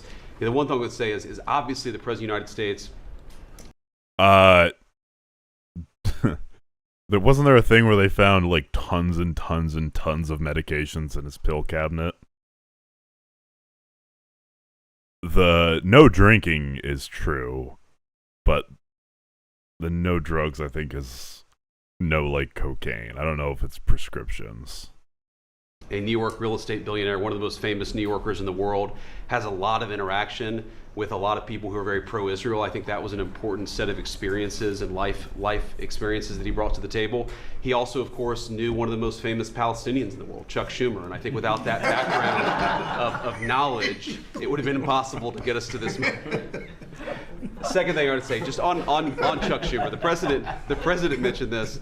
Oh my God, it's not. Chuck Schumer said this has been very good for us this morning about the shutdown. One of the things that we talked about before all the media came in, and that all of us are going to work on for the rest of the day, we've been working on for days, is how to make the shutdown as painless as possible on the American people. So while Chuck Schumer brags about this being good, and I think the president is right, it's not good for him politically as much as he might think that it is. It's causing real consequences for the American people. There's a low-income food program, the WIC program, that my mom actually used when I was a baby. I wonder. Whatever. It's like, and they're shutting it down to suspend ACA tax credits. Like, come the fuck on. They don't even try and say the illegal immigrants thing anymore because they know everyone knows it's bullshit. That program is about to be underfunded and it's about to get cut off because Chuck Schumer won't open the government. We have troops. The Secretary of War mentioned how well we're doing on recruitment. We're trying to figure out how to pay our troops because Chuck Schumer is shutting down the This US is just government. the There are default veterans run. This is the benefits that are gonna Ballatrade suffer. University There are Americans that are going to pre-cooked suffer because Chuck Schumer refuses to do his job. So while we're all celebrating this incredible success that we've had on the world stage, unfortunately, we're not going back to the libertarian whatever thing that you think the founders would have liked. The country could be doing so much better. Destroy the social programs, replace them with amendments that do the same thing but only harder to change. If Chuck Schumer did his job and opened the government. Every single Republican, except for Rand Paul, has voted to open the government. A few moderate Democrats, to their credit, have voted with us to open the government. We just need 5 more Democrats to come to their senses and let the people's government serve the American people. I hope that they'll do that. Thank you very much. sir. Chris, please. Yeah, to follow up on that point, Mr. President, Motherfucker. the Democrat or Schumer shutdown did not begin. The 8 or 9 Schumer days ago. shutdown. Oh my God. I'm actually going to spread my asshole on stream. Began 8 or 9 months ago with your inauguration. For the first time in American history, every Senate confirmed appointee who are our deputies to run our department, every one of them has been filibustered. One of the critical parts of my department is the National Nuclear Security Administration. It maintains, manufactures our nuclear weapons and our engines for nuclear submarines and nuclear aircraft carriers. We are a key supplier to Secretary of War Pete Hegseth. They filibustered, the Democrats filibustered. I'm aware, but when you say something like, I still stand by destroying social programs, it's intentionally inflammatory, so you have an excuse to talk about the Constitution. The leader, the administrator of the National Nuclear Security Administration would not let him come into my department until the Republicans 2 weeks ago changed the Senate rules so they could confirm him and we could have a leader. They filibustered the leadership, now they're filibustering the funding. In the next 6-7 days, we're going to run out of funding, and the retooling of our nuclear stockpile, the ultimate guarantor of our sovereignty, is going to be underfunded, and we're going to have to slow down and creep to a crawl these efforts. Just incredibly irresponsible for Schumer to worry about his own reelection and not the 340 million Americans What happens if I play that a pair? count on the efforts of our military and Oh all my of our God. departments. It's truly offensive, and we need to bring it to an end as soon as possible. Let's open the government back up. And you're doing a great job. Thank you very much. Bobby, did you want to say something? You got a lot of things happening. I A lot of very positive things. Getting bipartisan accolades on the Mideast Peace Agreement. You should also get bipartisan accolades on the MFN agreement. It is an historic agreement. That's going to benefit every hard. It's fine. It didn't delete any steel cards. It's going to lower the price of drugs for every Those are the only ones that American. matter. By the time this administration is over, we will have 95% of the drugs in this country will be the lowest price in the world. It immediately begins to affect Medicaid, Medicare, Social Security, the other government programs. I remember when I went through the confirmation process, and the principal Like, I feel like preoccupation of the throwing this Democrats during can that at my process screen. was whether I would continue the IRA negotiations on drugs. The Democrats negotiated 10 drugs. I'm supposed to negotiate every year 15. The 10 that they negotiated. Every year, 15 drugs. They claimed to get a 22% reduction, but it was a lie. It was 22% under the list price, which was actually higher than the price we were getting. So Medicaid, Medicare ended up paying more for those drugs than they were paying beforehand. They only got a benefit on one drug. One was tied. 8 of them were lower.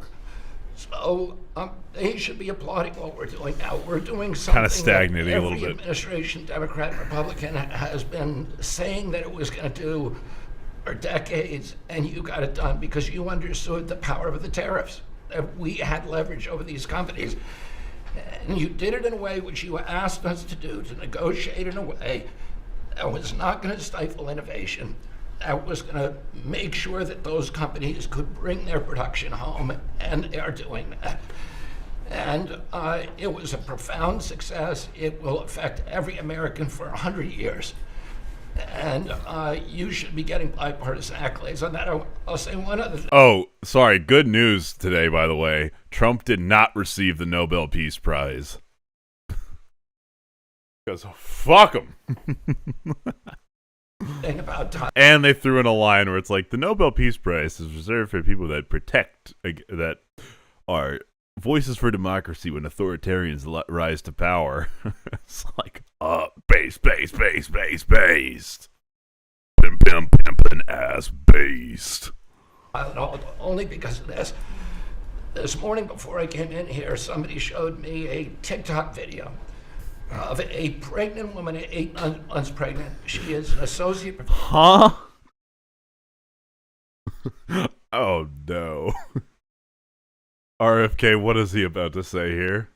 Surely. Professor at the Columbia Medical School, and she is saying F Trump and gobbling Tylenol with her baby in her place. Based. The level of Trump derangement syndrome has now left political landscapes, and it is now in the realm of pathology. And a mother could overwhelm millions of years of maternal instinct. It doesn't matter what I want. It's so funny. That are like, we are in the highest office in the world right now. The presidency of the United States is the most powerful. A cabinet member is like, I saw a TikTok of someone eating Tylenol.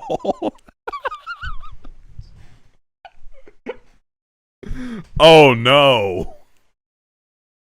Oh my Put her God. baby at risk. And all you have to do is look at the studies which you and I talked about.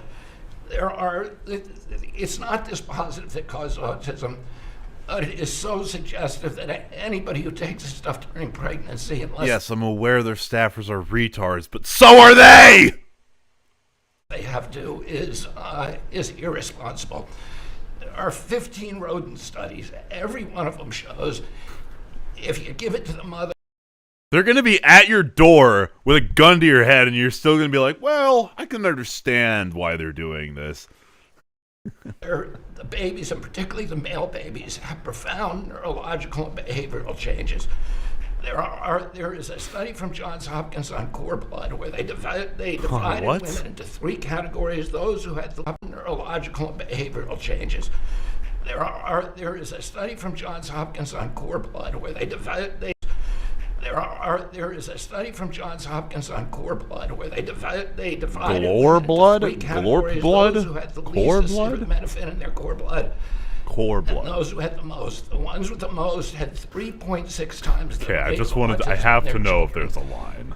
The middle category had 2.2 times, so it's a dose-related response. And there are dozens of studies that show the countries that use the most have the highest level of autism. Cuba has the lowest level in the world of acetaminophen use, and it has the lowest autism rate in the world. So this is not dispositive. It is not proof. Yes. The child I have locked in my basement. Or there's one of. I have not given it Tylenol, and it does not have autism. Okay, yeah, well, fair enough. Proof. We're doing the studies to make the proof. But some things don't fall neatly into is or is not. Some things are just fucking stupid. In the meantime, the precautionary principle should apply. And any This should be a mother banger. who is taking this stuff during pregnancy just to get back at Donald Trump is doing something that is pathological. And we're seeing that across the board. I got a lot of other stuff to talk about, but I know we got a short time here. But thank you, Mr. President. You're making our country healthier again. Thank you, Bobby. Could you just say, for the record, state what the autism was, let's say, 20 years ago and what it is today? In 1970, the largest epidemiological study in history was Bobby, what was the autism the other day? They were looking for No! autism in I missed the Wisconsin Chariot. children. They looked at every child in Wisconsin. Although I probably who need was 8 death years cards old. more than Chariot. They found an autism rate of 0.7 per 10,000. So almost close to 1 in 20,000, less than 1 in 10,000. Today, the autism rates are nationally 1 in 31, but it's actually much worse than that because California, which has the best collection system, reports an autism rate of 1 in every 19 children, 1 in every 12.5 boys. This is a national security issue. There is nothing more important, and I'm grateful to you for Mr. President, because you know the flack that you take for even talking about this issue. You've shown courage. You're not a victim, you're a fucking retard. And you've shown leadership. God, I hate I these can't people. thank you enough for letting me do this work. Thank you. So think of that, 1 in 20,000, and now it's 1 in 12 for boys, 1 in 18, 19 for girls. So obviously there's something that's artificially, I think, induced, something, whether it's the vaccines in terms of these massive vaccines that are twice the size of a jar like that, of a glass of water like that, I mean, into a baby's body. And I've suggested get them in doses, get them in, Probably not. Maybe 20%, 30%, but smaller, not such a big. I think, that. Then we had certain recommendations, the MMR, take them separately. The measles is already separate now, and it works out much better, but there doesn't seem to be any impact if you take it separately. If you take it as a combination, it's not so great. Well, fuck the court. And some other things. There we go. There's my But I final would say take. don't take Tylenol. If you're Don't take pregnant. it. And when when the baby is born, don't give it Tylenol. If you can avoid it at all, just don't give it Tylenol. I'll say Really, this what also. do you have to lose? You really don't have much to lose. Yeah, go ahead. There's also there's many other confirmation studies. Let's there's fucking 2 studies go. that show children who are circumcised early have double the rate of autism. And it's highly likely. Nah, because they're-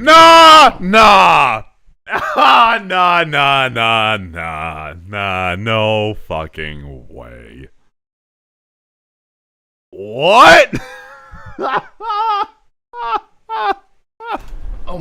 There's 2 studies that show children who are circumcised early have double the rate of autism. It's highly likely because.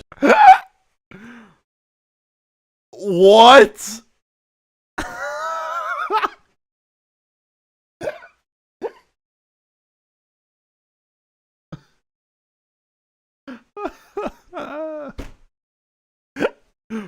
Oh my god. What the fuck is happening? Studies. There's 2 studies that show children who are circumcised early have double the rate of autism. And it's highly likely because they're given Tylenol. So, none of this is dispositive, but all of it is stuff that we should be paying attention to.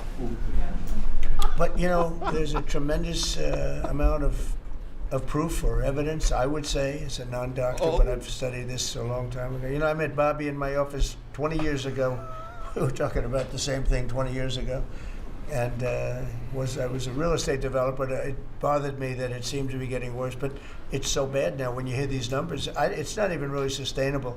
I don't know how people do it, but there is some very strong evidence on Tylenol. In fact, at one point, I guess the company gave a warning. They still don't recommend it during pregnancy. That's the weird thing. They're not recommending it, and that's the company itself. So just don't take it. Don't take it. If you're a woman, don't take it, and don't give it to the baby when the baby's born, and I think that's going to have an impact. But I'd also get the shots in smaller doses. And there are a few things, we gave a few things that just seem to be, and I think you'd get that number way back up. Think of it.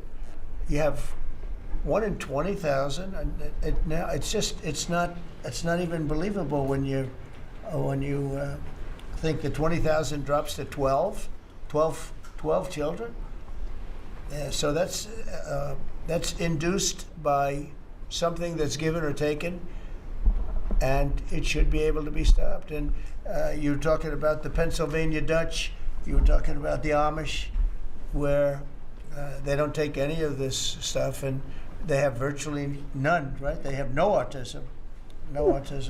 So we're doing something very bad. Somebody's been given some bad things. Other countries, by the way, we have 82 vaccines that we give simultaneously. And I'm a vaccine believer, by the way. I believe in the polio vaccine. I believe in a lot of vaccines. So brave. But when you give 82 vaccines in a shot to a little baby that hasn't even formed yet, it's a lot of vaccines. And in Japan, they give a much smaller number. In Germany, they give a much smaller, like 28 vaccines. That's a lot too. But 28 is a lot different than 82. So, but I would Thank say, God, Tylenol, Mr. President, don't take it, and was there to that will tell be. me that. I think it's going to be a big factor. I think it'll be a very good result, and I hope we're going to be able to see that result in the not too distant future. Because certainly, people have heard us loud and clear. That's why I bring it up again. That's why I asked you to talk about it, because this is a horrible thing, and if you don't take it, I mean, you have to tough it through sometimes. There are other things you can do, but you have to tough it out. It's easy for me to say, but I think you're going to see numbers that will be it'll be so significantly improved, and maybe fully improved. I mean, there's something there. There's something going on, and we have to address it. And so I'm addressing it the best I can as a non-doctor, but I'm a man of common sense. Okay, any other questions? I'd like to comment on the report. please. Mr. President, a lot of people are calling to give you the Nobel Peace Prize after this peace deal that you managed to achieve in the Middle East. First of all, your opinion on that, and I was wondering about your trip to the Middle East, if you can tell us if you're considering to speak at the Knesset, at the Israeli parliament. Well, they asked me to speak at the Knesset, and I've agreed to. If they would like me to, I will do it. It's the first time a president has ever done that, so that makes it very interesting. Yeah, I mean, he wanted to have something to sign. Qatar was getting tired of Hamas. And again, there's still a lot that needs to be agreed upon. I'm hopeful. Like, to be clear, I don't hate this guy enough to want this to fail. I want this to work. I want this peace deal to happen.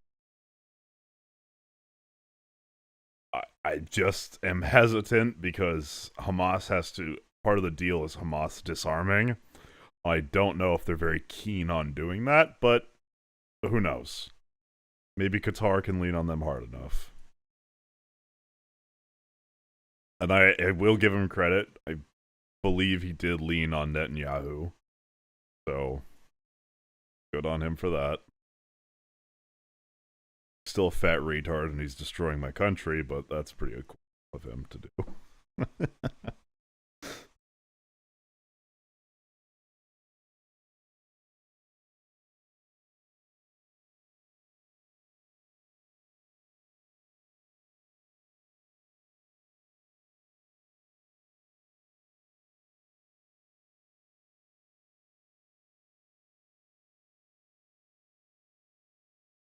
right? Yeah, of But course. yeah, so I will do it if they want me to. They have asked me to do that. Thank you. Families of hostages are. Nor the any of the Israel fucking dancing, reasons. crying tears of They're all joy. dancing in the streets right now. They're dancing in the streets. They're so happy.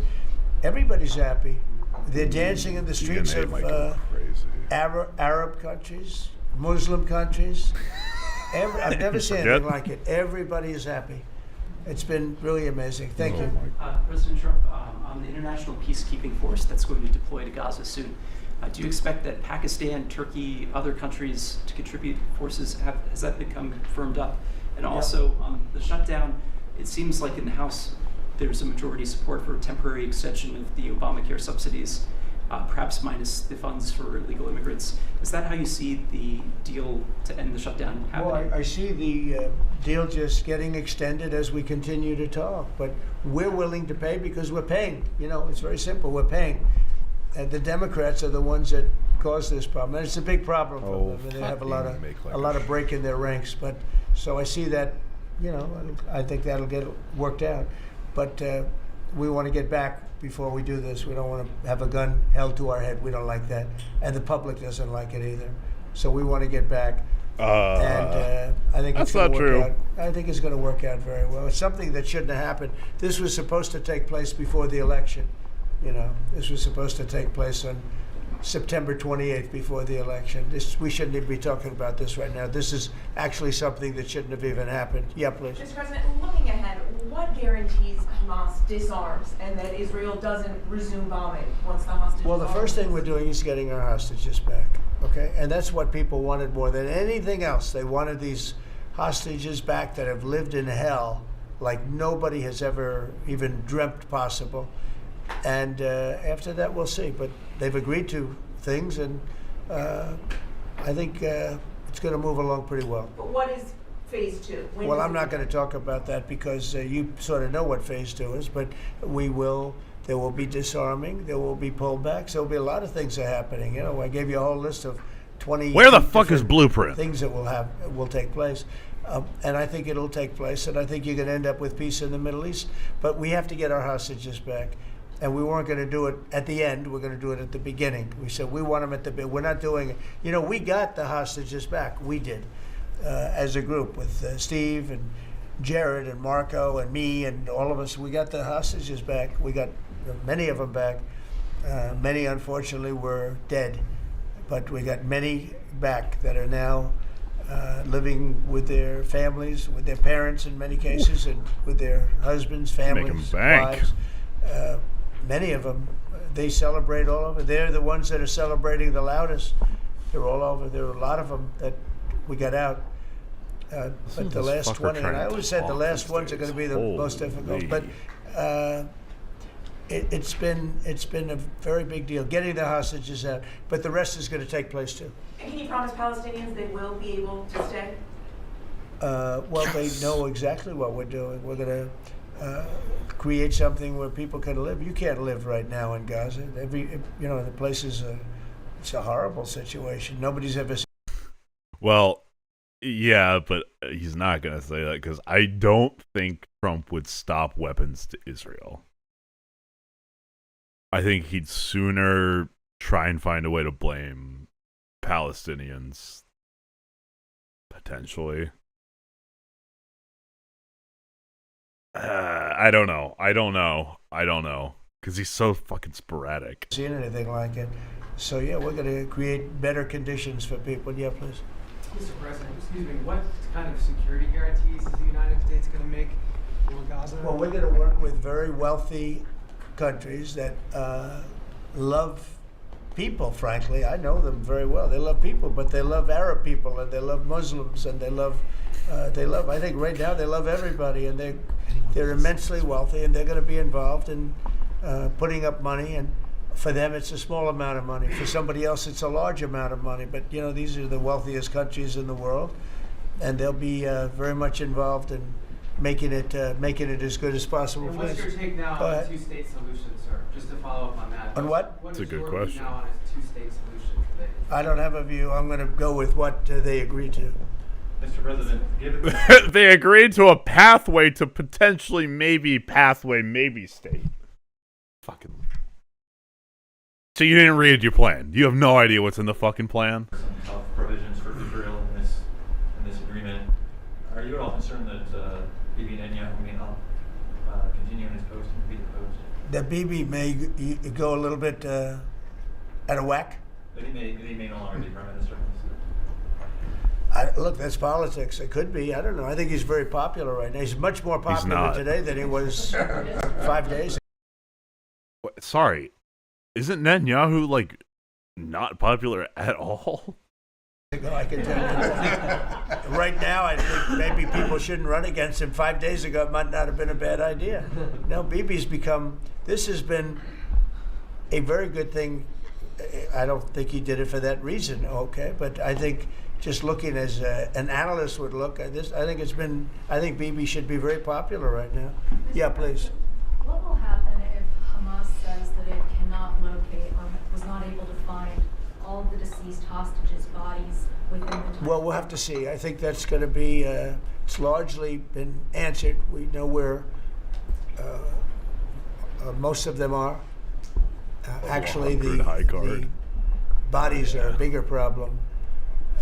Because some of the bodies are going to be a little bit hard to find. It's a terrible thing to discuss even, but you understand, we're all people, we're grown-ups, we understand life. Nobody can understand this stuff because this could have taken place, but we have I got it a couple rounds ago. And, so I don't think it's going to be overly big. The situation with the bodies, they say 28. Or no, you might have been, no, I think it was Anti-11. Anti-11. A little bit hard to find. I don't know, But we're going to do the best we can. Yeah, please, behind you. Yeah, behind you. Please. Thank you, sir. Regarding Jared Kushner's role in the negotiations, can you explain a little bit about why he came on at the last minute? And then in regards to the WIC program that the Vice President mentioned, do you know when the funding that you promised through the tariff revenue will actually go through to communities? I've got to go to work in or I've got to get ready for work in I don't know, half an hour. I'm going to end the stream at probably 3-ish hours. But yeah. What's that? WIC providers are actually saying it goes down today. Well, okay, let me just answer Yeah. Jared. So Jared's a very smart guy. I know. He did the Abraham Accords. As some people say, the Abraham Accords, which I love the way that sounds. But he did the Abraham Accords. It was a great thing. 4 big countries joined. If I were president, if the election would have been a correct election, which it wasn't. Yeah, that's a slur to a streamer. Country in there. Maybe even Iran would have been in there, frankly. But you'd have every country in. Now, by the way, that's going to be filled up rather quickly. People want to join the Abraham Accords. And I put Jared there because he's a very smart person. And he knows the region, knows the people, knows a lot of the players. And the combination of him and Steve Witkoff and because Marco, we've got ectoplasm. Cooper, who as I hear has been fantastic, and others that were involved. JD was very much involved. I mean, we had a very smart group of people working. We had a lot of different players, different countries, and very diverse countries, very different from each other. They had certain things in common, but they had a lot of things, mostly things that were not at all. Ideally, it would have gone on either, what's it called? Blueprint or Brainstorm. Mime is really not ideal, but... all common to their countries. So we had a very smart group of people. These are high IQ people, okay? I talk about how many low IQ people we have in our government. We got some real low ones, but some shockingly low. But these are very high IQ people, and that's what we want. I like high IQ people, yeah. Mr. President, thank you. Okay. Didn't you say smart people don't like me? Can I ask you about the China? You're meeting with President Xi. The Chinese have now set to put in new export controls. Oh my God.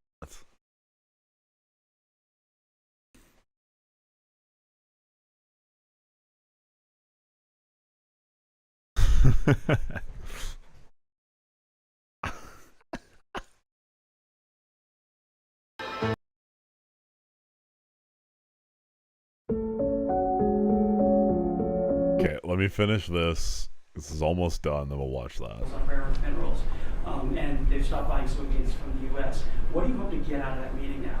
with President Xi? Well, we'll see. I mean, Oh, fuck, I just heard this a little while ago before we came in, so I haven't been briefed on it.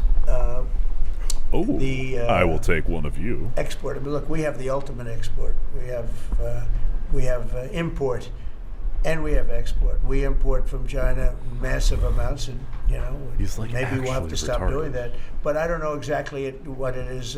Neither do you. Neither does anybody. It's a little bit soon. I just heard about it. So Scott and Howard will figure that out, and I'm sure we'll be able to handle it. Could I ask you about the soybeans? What is the plan to help farmers? Is it direct checks? Is it tax? Have you sorted that out yet? Well, what happens with soybeans is we're going to see more and more, I think, opening up. And part of the reason that we'll be discussing, he's got things that he wants to discuss with me, and I have things that I want to discuss with him. And one of the things is soybeans. I had a great deal with China where they would buy $50 billion worth of our farm product and manufacturing and other things, but farm product. And it was going along well. Then when the election turned out to be a rigged election and we had the wrong guy get in there, he didn't do anything about it. I used to call up President Xi every 2 weeks, or I'd call up people in China. 2 say, weeks. You got to keep going. You're not buying the amount that you agreed to. And this went on for, ever since we signed the agreement. It was a great agreement. So they used to do 15 billion, and I got it up to 50 billion. 50. Please not burnt Joker. Motherfucker. That's not great. Fuck. Why couldn't you be a blueprint, you stupid motherfucker? And it was great.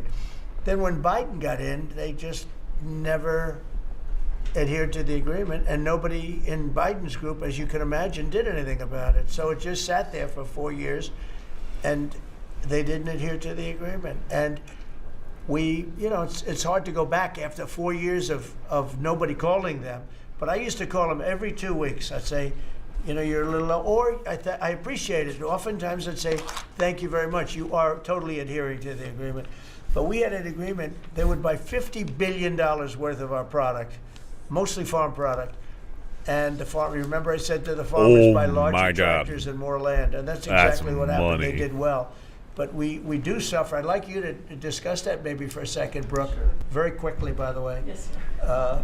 But would you just talk about how Biden let us down? Biden, every single thing, every problem. Biden. Because Biden didn't do anything for 4 years. Go ahead. No, I think that's right. This president has been unequivocal in his support of the farmers. First of all, in term one, we worked on it so hard and opened up markets, but especially this term. But here's what everyone has to understand. The farm economy is in a very uncertain time. But that isn't because of the current trade negotiations, although certainly the China part is part of that.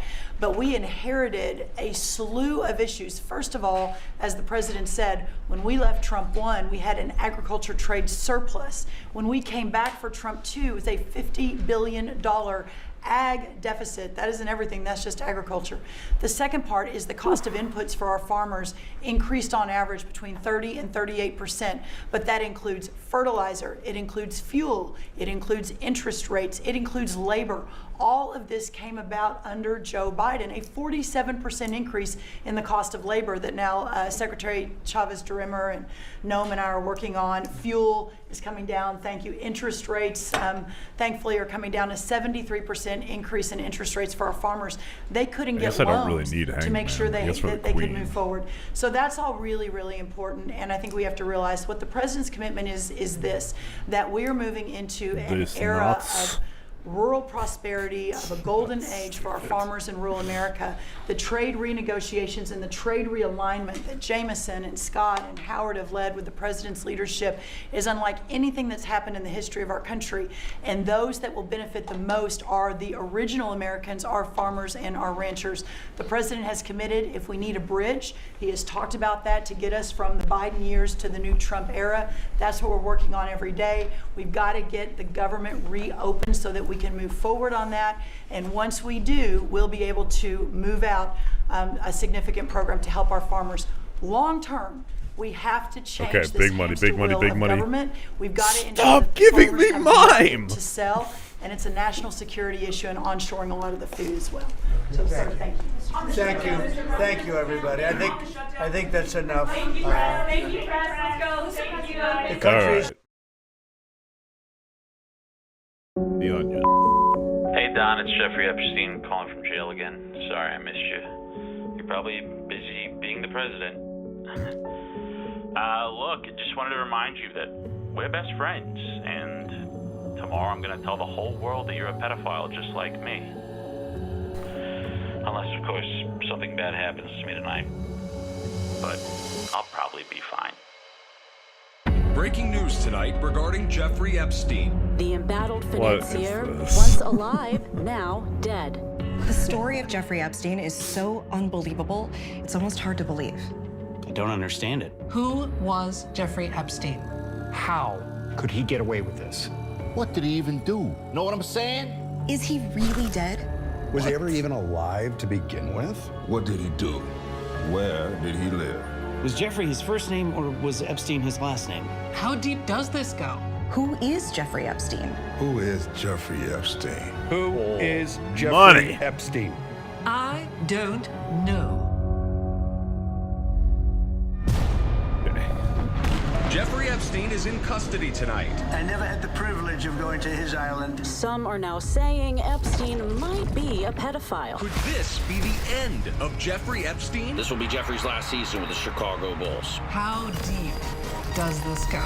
You are receiving a call from Jeffrey Epstein's assassin. Epstein is in the white Bronco and driving to Pedophile Island. Who's in these files? This is Pete. You are correct.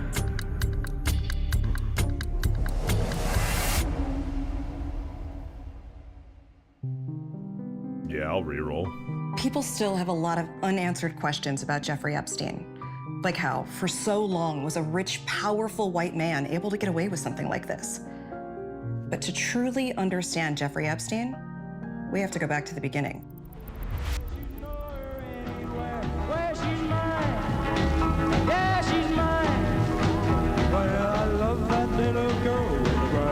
Jeffrey Epstein was allegedly born to his alleged father and alleged mother in New York in 1953. Allegedly. His family raised him to be a decent, upstanding pedophile, and for the most part, he had a pretty normal childhood. He was bright, had lots of friends. He excelled in school, where he was surrounded by other underage kids. He really was just your typical all-American molester. Everyone always assumed he would go on to grope somewhere like Harvard or Yale, but in college, things take a turn for the worse. Oftentimes, when pedophiles advance beyond the age of adolescence, they struggle to adapt to the world around them and all of its societal norms. Jeffrey was no exception. So Epstein never actually graduates college, and instead takes a job at the deep state, working in the mailroom, serving the shadowy cabal that secretly controls the US government. I mean, this guy was doing things we would have never even dreamed of. Coordinating elaborate orgies, blackmailing heads of state, trafficking girls from all over the world. He was like a savant. And while working at the deep state, Epstein catches the attention of some extremely powerful men who begin to let him into their inner circle. Billionaires like Les Wexner, Let's who was go. the CEO of Victoria's Secret, and Bill Gates, the CEO of Microsoft Secret. Through all of this, Epstein somehow manages to surround himself with some of the wealthiest, most powerful people in the world. And this really marks the moment when Jeffrey Epstein, the pedophile, becomes Jeffrey Epstein, the criminal.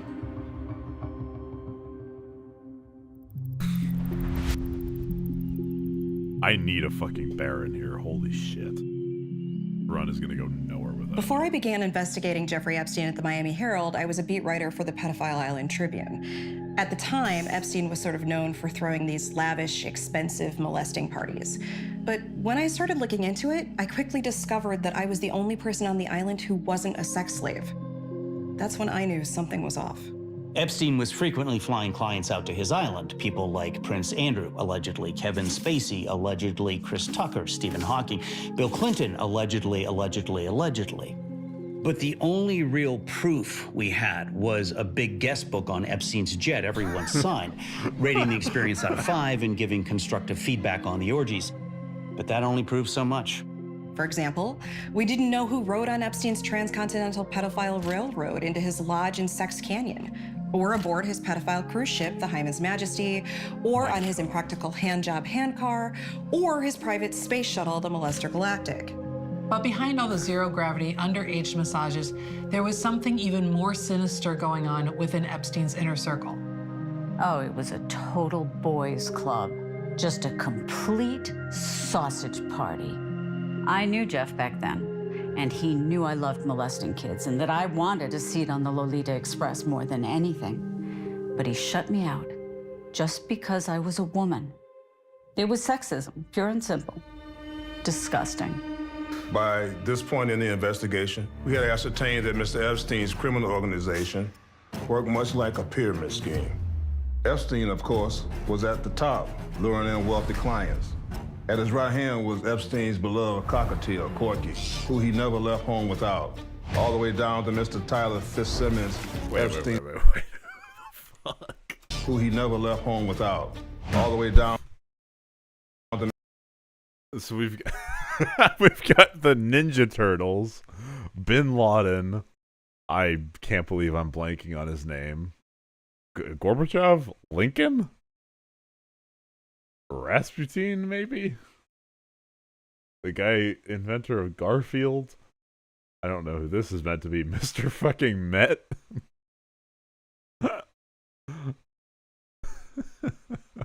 Mr. Tyler Fitzsimmons, Epstein's personal noose dealer. Epstein had built a well-oiled criminal machine, but it was starting to become too much for just one pedophile to handle all on his own.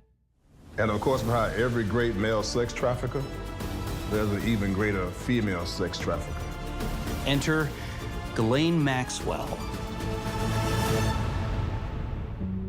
Ghislaine Maxwell first met Jeffrey Epstein after she responded to a classified ad seeking a gross pervert assistant. Immediately, she was hired. What Epstein allegedly liked about Ghislaine were her connections. Her father was British billionaire Robert Maxwell, which in turn made Ghislaine rich and British too. Oh, technically, Ghislaine Maxwell was a socialite, but she only came to New York in 1991, unlike my family, which arrived on the Mayflower. It wasn't long after she was hired by Epstein that Ghislaine Maxwell decided to enlist in the elite pedophile corps.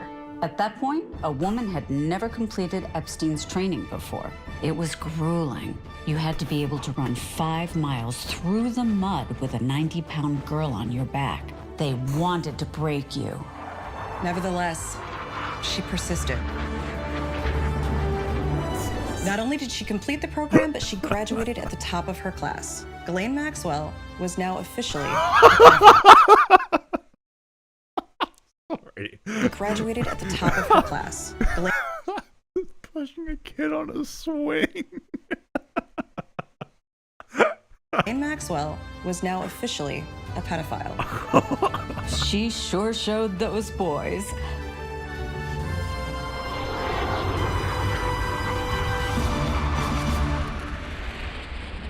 Oh my god. Ghislaine Maxwell, the alleged accomplice of sex trafficker Jeffrey Epstein, is behind bars. Typical new money behavior. I wouldn't be caught dead at one of her ghost child sex parties. Everyone assumes this is the end for Ghislaine Maxwell. Until.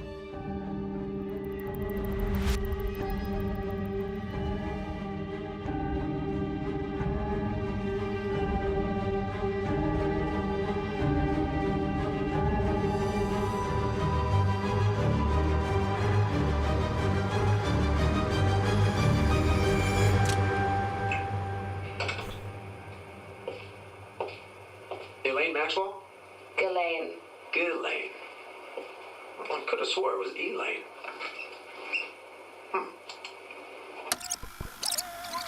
And how long have you been in prison? 5 years. 5 years? Wow. Do you have TikTok in prison? No. Oh, you gotta see this. Oh, I love this shit.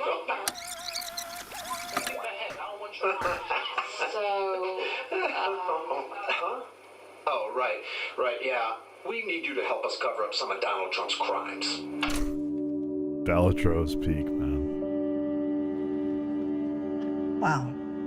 The question now is, why was Ghislaine Maxwell allegedly sent to prison in the first place? Did it have anything to do with who she knew? And is it possible that the Donald Trump mentioned on the DOJ tape Donald Trump is the same Donald Trump that knew Jeffrey Epstein? A lot has been made about the relationship between Jeffrey Epstein and Donald Trump. But off the court, they were not... Oh my God. I have to see Kunk, but from the clips, oh my God. Friends. Trump and Epstein friends? Nah. Their relationship was strictly basketball.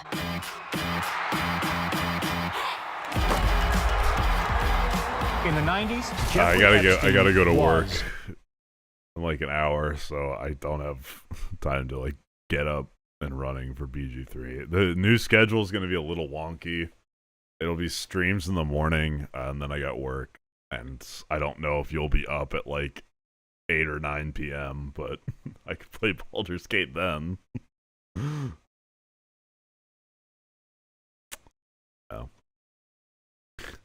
I don't know. Maybe I'll try and make my streaming setup more efficient so I can play here or before stream or something.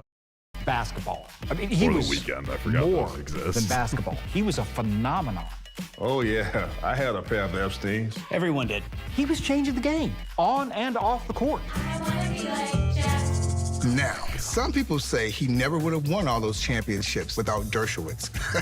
But they don't know what they're talking about. He was unguardable. But if there was one person who could maybe contain him, it was Donald Trump. Donnie didn't necessarily have the offensive skill sets that Jeffrey had. But if you came into the paint on Trump, you felt it. It's the summer of '92. Epstein and Trump both make the U.S. Olympic team. And these practices are intense. At some of horrifying. The best basketball ever played, period. Now, Trump's team is beating up on Epstein's pretty good. And Trump yells out, I guess this Epstein kid ain't so great after all. Epstein goes off. He's going behind the back. He's hitting threes. He's driving the lane. No one can stop him. Epstein doesn't lose a game the rest of the day. And after that, Magic Johnson turns to Larry Bird and he says, this is Jeffrey's league now. All right, fast forward to '94. Eastern Conference semifinals. Epstein is in town to play Trump and the Knicks. Now, Epstein doesn't have a great game one, and they lose a nail-biter in overtime. Then, the night before game two, Trump and Epstein are at the same party, and Trump comes over to Jeffrey and says, looks like we got you figured out. Looks like we got you figured out. Man, you shouldn't have said that.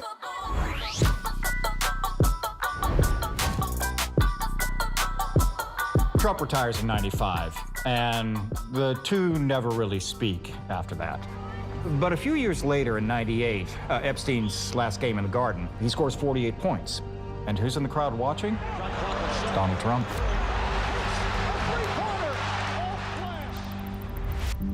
Former NBA superstar, financier, and pedophile Jeffrey Epstein is in custody tonight. In 2006, Jeffrey Epstein is arrested. We had troves of evidence, videos, photographs, interviews, but there's one corroborating detail in all the victims' testimonies that was the most damning. Epstein's distinct corkscrew penis. It was a corkscrew penis that got him. Corkscrew penises first evolved in ducks, who are rightfully considered the best molesters in all the animal kingdom. Jeffrey was no exception. The first day in court, Epstein gets onto the witness stand and immediately tries to hang himself. And yet, despite being charged with multiple counts of unlawful sexual encounters with a minor, Jeffrey Epstein gets a sweetheart deal, pleading down to the far lesser charge of penis goofing, and is sentenced to just 1 year in juvenile detention. He's granted his own private underage sex room and can still leave to go to work as a doctor for the U.S. women's gymnastics team. It was a complete molestation of justice. For the next 10 years, Epstein maintains a low really, profile and mostly I molests philanthropically. was thinking that this But would in be 2019, he's arrested. way less funny Again. than it was. New semen spatter evidence has landed Jeffrey Epstein back behind bars. Like on the For years, nose. we knew who put the but semen to on a Jeffrey degree Epstein's where it's walls, funny. but we didn't know Again, how. Like it went around And the semen circle. spatter analysis was the missing piece. I don't know. We ejaculated I'm on the enjoying wall. it. We ejaculated on the ceiling. And when the ejaculate finally settled, it always pointed to one man. The judge immediately ordered Epstein to go back to jail and not kill himself. But then, the unthinkable happens. No Baron still, yeah. Ready next reroll. I meant the next one. The official After story this 10 prints. is that while in prison, Epstein died peacefully in his noose. Motherfucker. Yeah, but that just never sat right with me. No, I don't believe it. One more. You telling me a pedophile in the prime of his life with decades of molesting still in front of him just suddenly decided to up and kill himself? I mean, come on. I remember the night Jeff died like it was several years ago. That day, the guards came to my cell and told me I had to leave, but not to worry because Jeff would be busy killing himself. Which I always thought was really strange because that's against prison rules, and Jeff loved following the rules. In all my years of being a federal prosecutor, I've never seen a more botched government-sanctioned assassination. Nothing about the autopsy added up. There were clear signs of a struggle on his neck, wrists, and penis, and the presidential seal had been branded on his chest. Plus, several times during the autopsy, Jeffrey sat up, said he didn't kill himself, and asked if there was anyone around underage who could give him a massage. If Jeffrey Epstein's corpse admitted that he didn't kill himself, then the question remains, who did?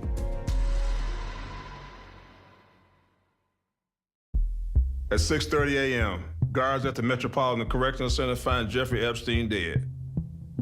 But just 2 minutes earlier, the elite squad of men in charge of killing inmates, known as the Murder Patrol, are unaccounted for. Then there's the fact that Jeffrey Epstein didn't die that night and actually died over 20 that's a years good ago in a question. fiery car accident. I And might finally, there's the sell missing a mime, minutes. but I'd When like to authorities get go another negative To first. review the video footage from Epstein's cell, they find that over 34,689,652 minutes of his life are missing. There's no footage of his birth, no Or trace natural of his childhood negative in Baron. Brooklyn. All they captured was Epstein being graphically murdered for 1 minute and 3 seconds. Even to this day, the Trump administration refuses to release the Epstein files. But could it be because Donald Trump himself was implicated? We know that in 2019, Trump signed an executive order to murder Jeffrey Epstein. Then he signs a second executive order to make the murder look like a suicide. Could Trump orchestrating Jeffrey Epstein's murder have something to do with Jeffrey Epstein's death? We may never know. There's still so much we don't know about the night Epstein died, and some things we may never know. But there is one thing we know for certain. The night Jeffrey Epstein died, his soul departed from his mortal flesh and ascended into heaven, where he met God the Father Almighty and his Son, our Lord and Savior, Jesus Christ. When Epstein went to heaven and stared directly into the face of God, it was the most beautiful thing he'd ever seen. And a lot of people thought maybe things will be different now. Maybe he's changed. After Epstein dies, he doesn't even do 1 week in purgatory. Then, poof, he's in heaven talking to God. Yeah, that was an L. Does that sound normal to you? Oh. The story of Jeffrey Epstein is so outlandish that it's easy to see why it lends itself so well to conspiracy theories. But ideas like he was able to get away with these horrific things for so long because he was rich and powerful, and his friends were rich and powerful, and that's how this country treats the rich and powerful, simply have no basis in reality. No, that's not true. No truth to that. No. And outlandish conspiracies like that Another really soul only exist to before distract from Baron? the truth, Yeah, which is the fact that Jeffrey Epstein I would actually cry. was a pretty cool guy. Oh yeah, he was incredible. Had bedroom eyes. The ladies know what I'm talking about. He had money, he had mansions, he got laid. Big house. He had a plane, probably 2 planes. Oh yeah, I was on his plane. It was sweet. He had his own freaking sex island. He was awesome. I would have gone in a heartbeat. Say what you want about him, but this guy had spunk. He had charisma. And I think that if If Jeffrey Epstein were alive today, I think he'd be pretty happy with how it all turned out.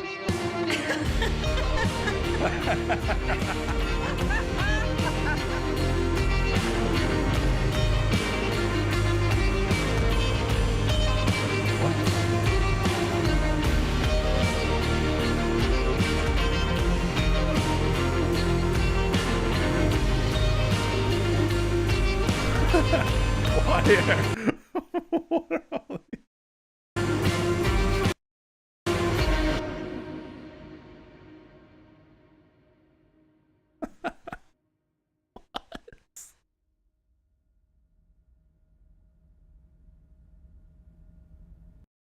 In 2025, the Trump administration cleared the Trump administration of doing any and all wrongdoing by the Trump administration.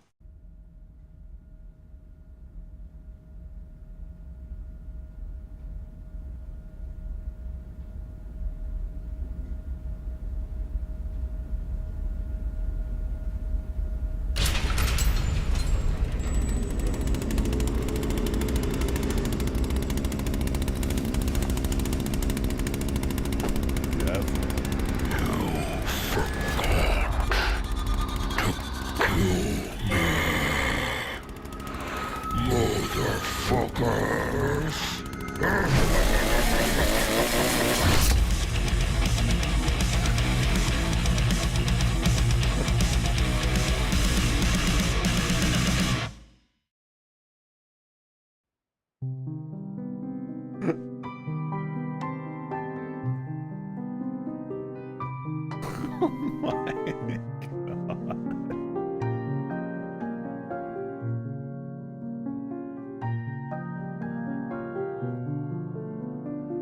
Key Grope? Unit production molester, director of photography. First assistant ejaculator. Child wrangler, trauma coordinator. We made the right payments.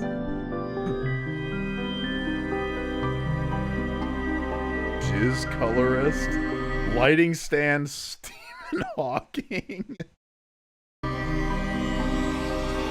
Mossad liaison? Oh no.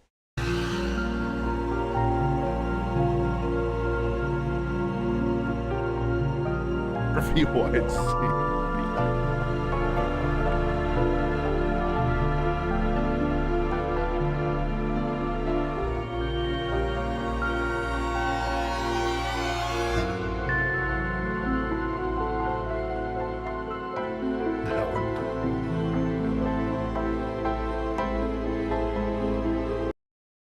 Special thanks to Pedophile Island Department of Economic Development, Florida State Sex Offender Registry, Kaiser Wilhelm White Race Propagation Services, the DOJ, the estate of Michael Jackson, the Trump administration, Project Veritas, Deep State Assassination Services, LLC, the Murder Patrol, the Arch...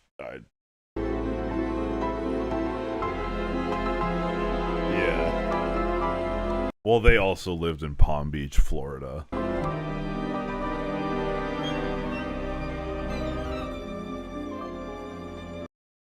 This picture was made under the jurisdiction of MGA, Molesters Guild of America.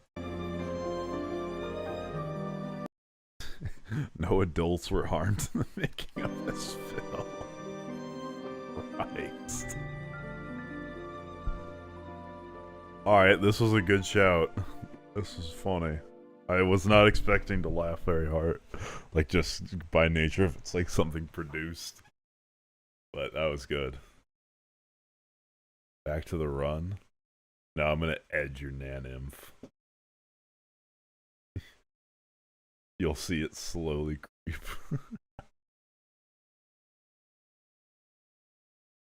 Oh. Sirs, federal aid. I thought it was still the Onion. Agents well, I would either need like, I need Red Steel or if I can get like cryptid. Including the deadly shooting in the ICE facility in Dallas. Night after night, Antifa wreaks havoc on our streets of our cities. In Minnesota, a gunman murdered a state lawmaker and her husband. It was horrific. A gunman wreaks havoc in the ICE facility in Dallas. Night after night, Antifa wreaks havoc on our streets of our cities. In Minnesota, a gunman murdered. You're fucking kidding me. That actually is the most infuriating thing ever. The Minnesota Democratic state senators, and they're blaming it on fucking Antifa?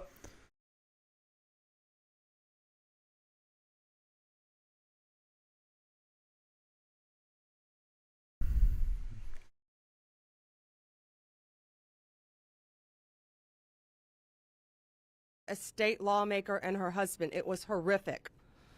What party, Pam? What party? Lunatic tried to burn down Governor Shapiro's house.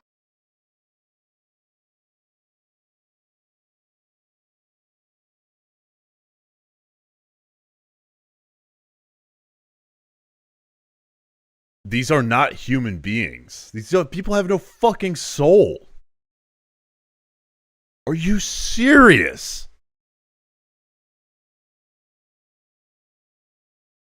Like, whatever, party politics, sure, but that's just an affront. The guy was a diehard Trumper. He was a QAnon fucker. Like, that's not Antifa. Are you fucking kidding me? On our streets of our cities. In Minnesota, a gunman murdered a state lawmaker and her husband. It was horrific.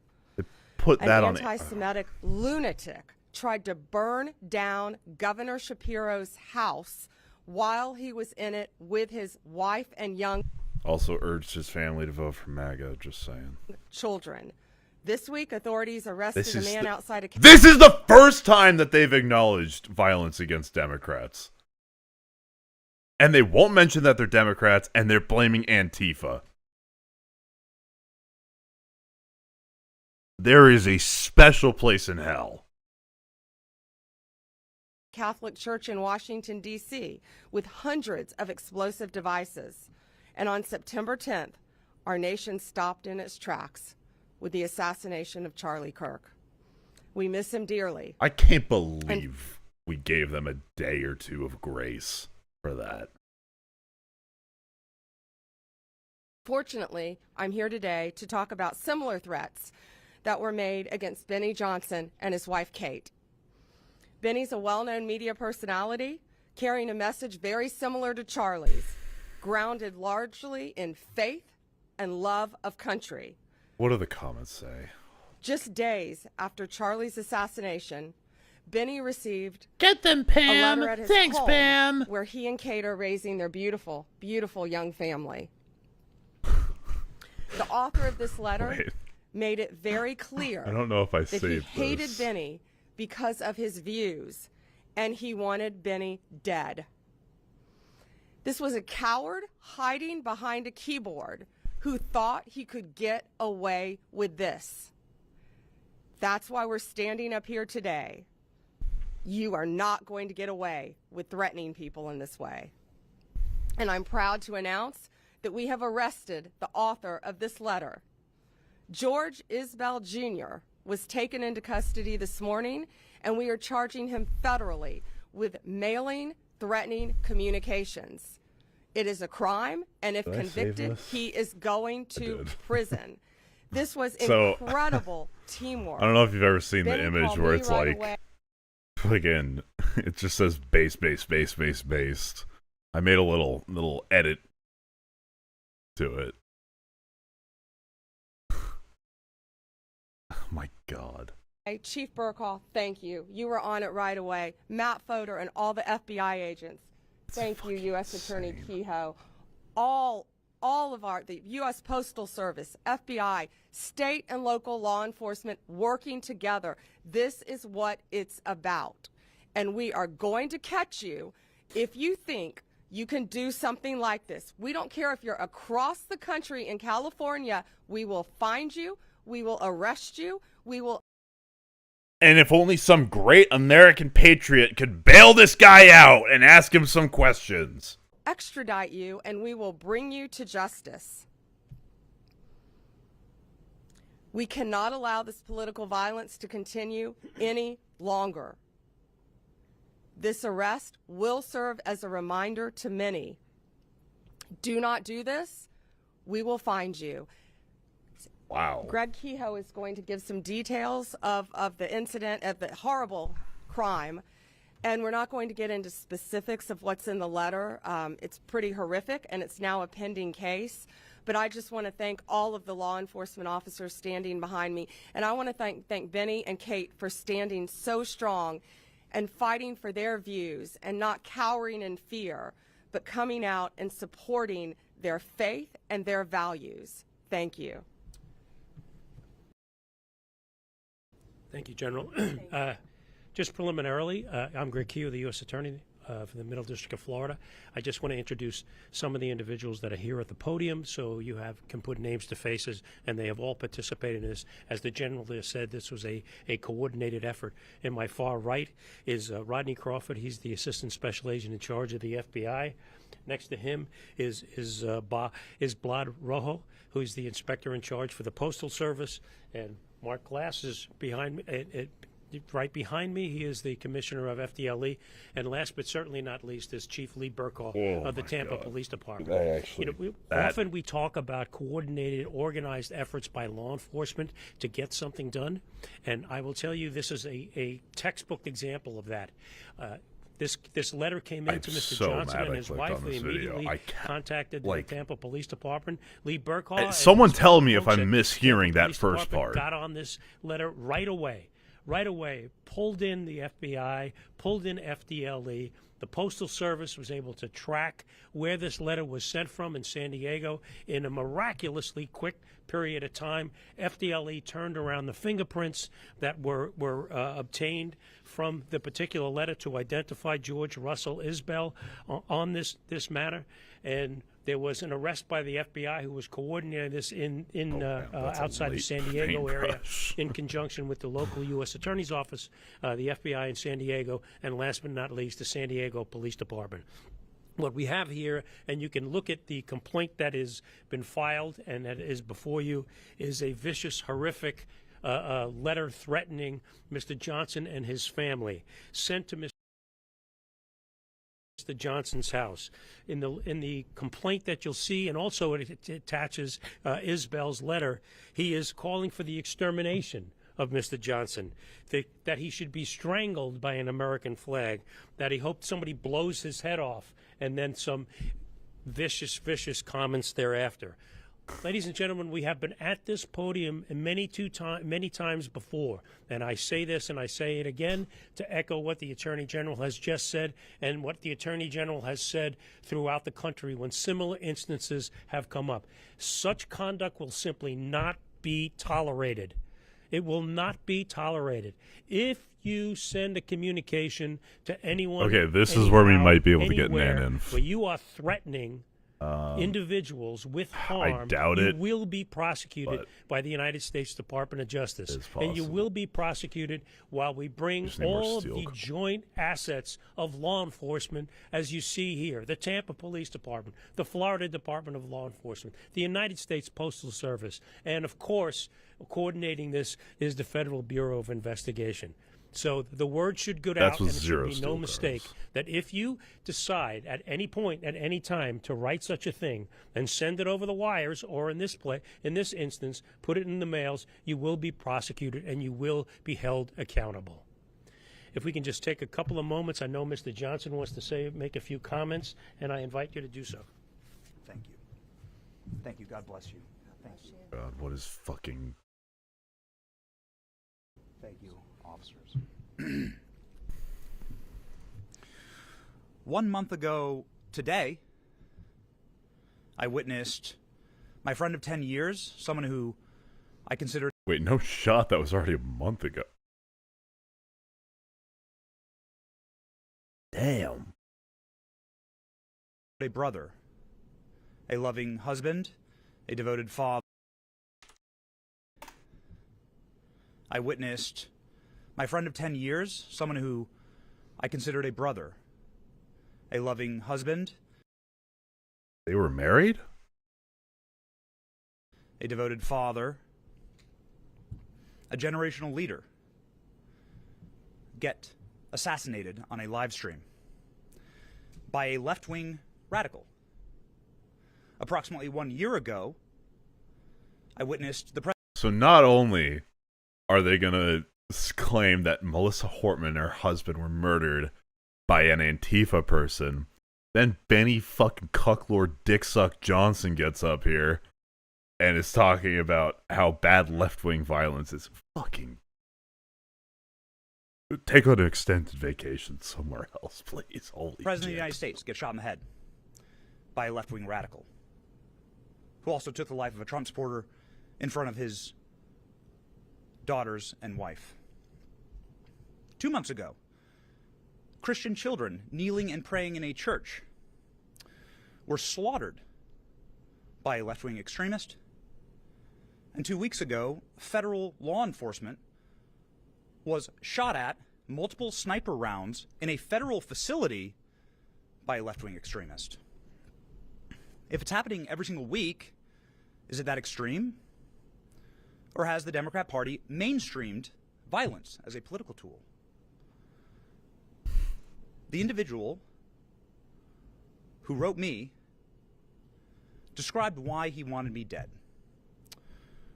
I was a white, cis, Christian Trump. I'm sure he wrote all of those sequentially. What, did Kash Patel write this letter? Supporter. They described in great detail how I would be killed in an open field just like Charlie,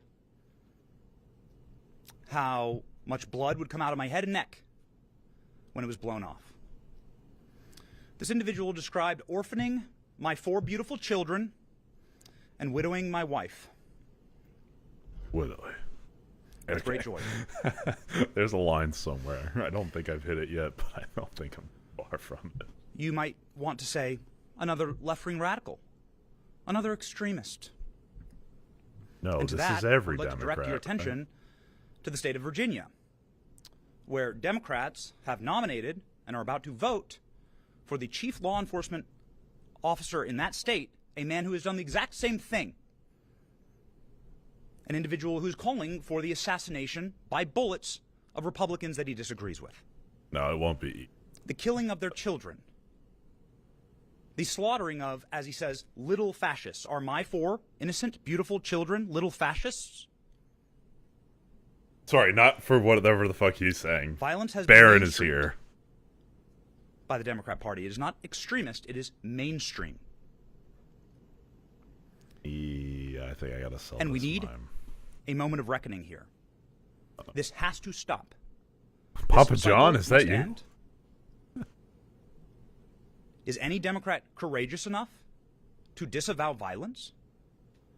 To call Motherfucker, I'm for actually individuals that like espouse these things, like what happened to my family, or it's happening in Virginia? Holy to call for those fuck. kind of candidates? To I step down? cannot believe this is the like real life.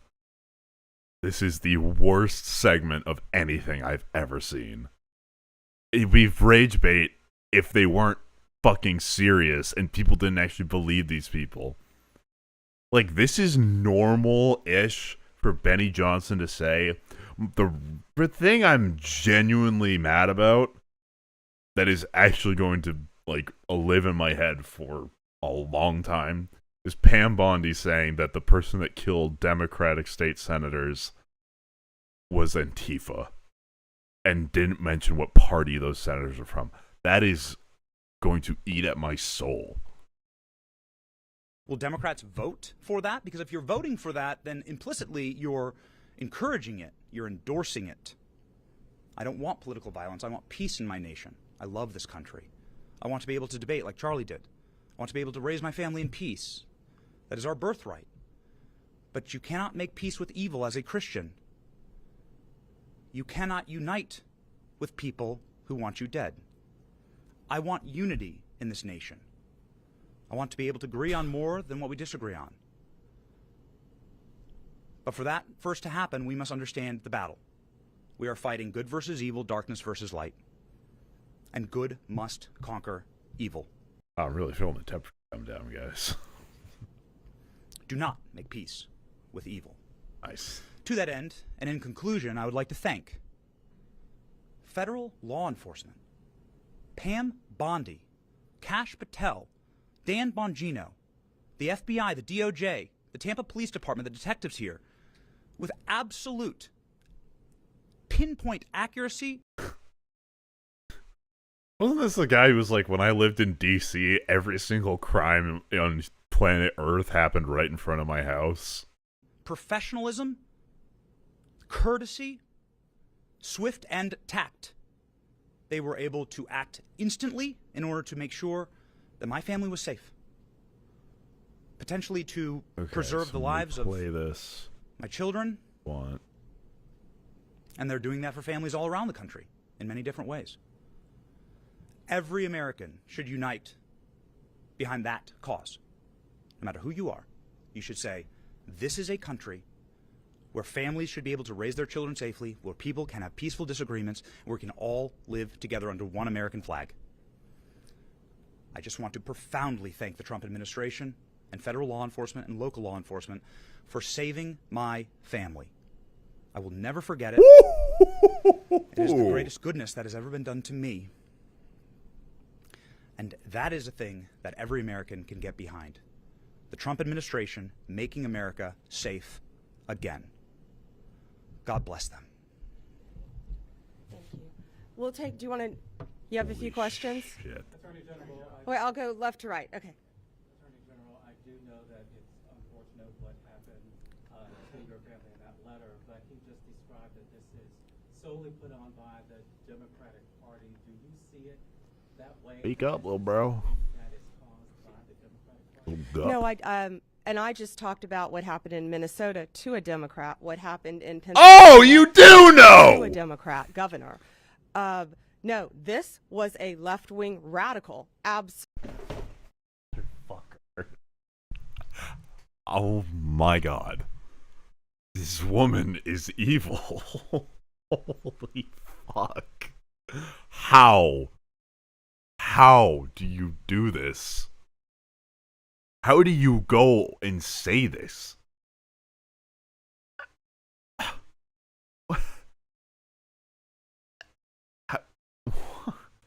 Like, I genuinely still thought there were lines in the sand, even for this admin. This is insane. Absolutely. The same type of person who murdered and assassinated Charlie Kirk. That's what we're talking about here today. But it doesn't matter who you are. If you commit an act of violence, a written threat through the mail, we are going to find you. These men behind me are going to hunt you down and find you. This guy thought he got away with this, and he thought he could hurt Benny and his family, and it's not going to happen. We have open cases, other open cases all over this country, and we're going to find you. Any other question? Yes, hey. Sure. A couple questions. One is just about the case itself. Does this fellow, was he found to have any means of carrying it out? Did he have firearms available? This is an ongoing investigation. The man is in custody. I will defer that question until the appropriate time, because it is still very much under investigation and following all the leads that we possibly can. And that's a very good question. Sure. I can't believe I afforded even that little bit of grace. I don't want the best for them. Would you encourage the president, just given what we're talking about here, the seriousness and how people take every word and use it to reinforce their preconceived notions about people? Someone crazy. I even fucked up my Perkeo again. Oh shit. The president said nothing about violence, absolutely nothing. And that was in response, I believe, to amazing Erica Kirk talking about her forgiveness. And he was saying how brave and bold she was. Oh yeah, I hate my enemies. I don't wish them well. I want to see them hurt. I hate my enemies. What do you mean the president's a dove? Fuck off. And how difficult it is to forgive the person who assassinated. No, I'm not worried about that because that was not said. Of course you that was not because said. No act of violence was said. If anyone is sending a threatening communication through the mail like they did to Benny Johnson, we're going to... Oh, sorry. When we say it in front of millions of people on the air, that's fine. When we mail a guy a letter, now that's a fucking issue. Remember, guys, there's levels to this. Fuck off. Find them, and we're going to prosecute them. It doesn't matter what side of the aisle you're on. Thank you all. Have a great weekend. Thank you. Just for the let's just like 13 seconds. Federal agents, including the deadly shooting in the ICE facility in Dallas. Night after night, Antifa wreaks havoc on our streets of our cities. In Minnesota, a gunman murdered a state lawmaker and her husband. It was horrific. An anti-Semitic lunatic tried to burn.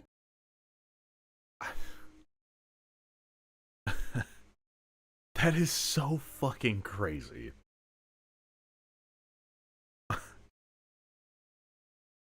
I take it all back. There is some demonic cult in the federal government where you have to surrender your soul.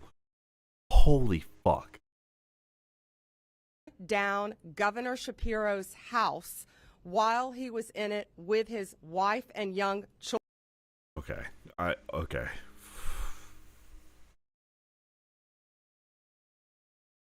Okay, that's where we're at.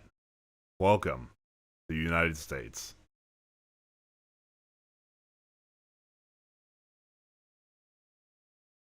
I'm sorry,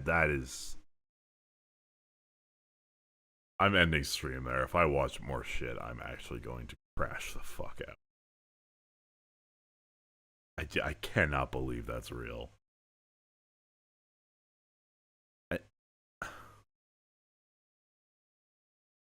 And the comments are just glaze.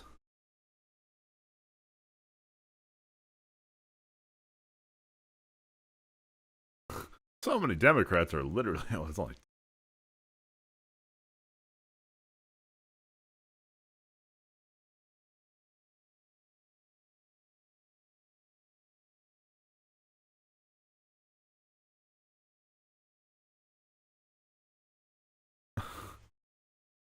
that is fucking crazy. Okay, well, depending on what time I get out of work, I might be live again tonight. I can't keep going. That's like one of the worst moments I've ever seen in politics. Holy shit. This fellow, was he found to have any means of carrying it out? Did he have firearms available? This is an ongoing investigation. I disagree with Charlie. I hate my opponent. I don't want the best for them.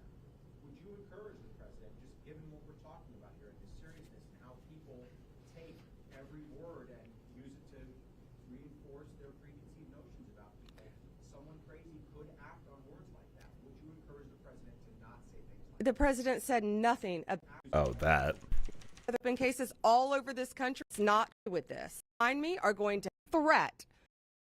Absolutely in Minnesota. The Democrat family in that letter, but he just described that this is solely put on by the Democratic Party. Do you see it that way, that this is something that is caused by the Democratic Party? No, and I just talked about what happened in Minnesota to a Democrat, what happened in Pennsylvania to a Democrat governor. No, this was a left-wing radical. Absolutely. Yeah, the left, famous for believing in the Great Replacement theory and QAnon shit. Actually,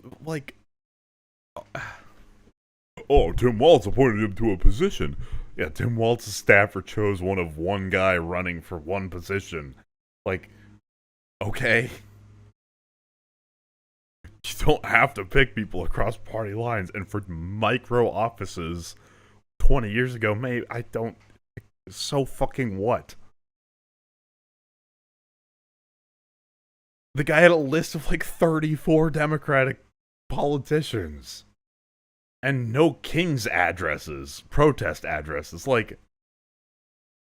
Really? We can't. This guy must have been Antifa. What was he writing about? Oh, the Great Replacement Theory? Sounds like Antifa to me. What do we do? Like, what the fuck? This is our Attorney General. This isn't just some, like, retard on Fox.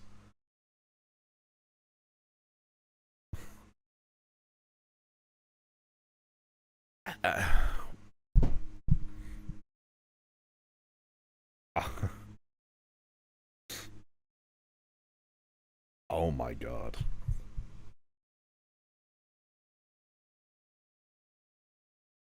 That's crazy. Alright, chat. Have a good evening. Or afternoon. I need to go, like, take a walk or something. I don't know if you guys find this segment as insane as I do, but that is legitimately one of the most frustrating and infuriating things I've ever heard. So, I might see you later, might not, but either way, have a good rest of your day,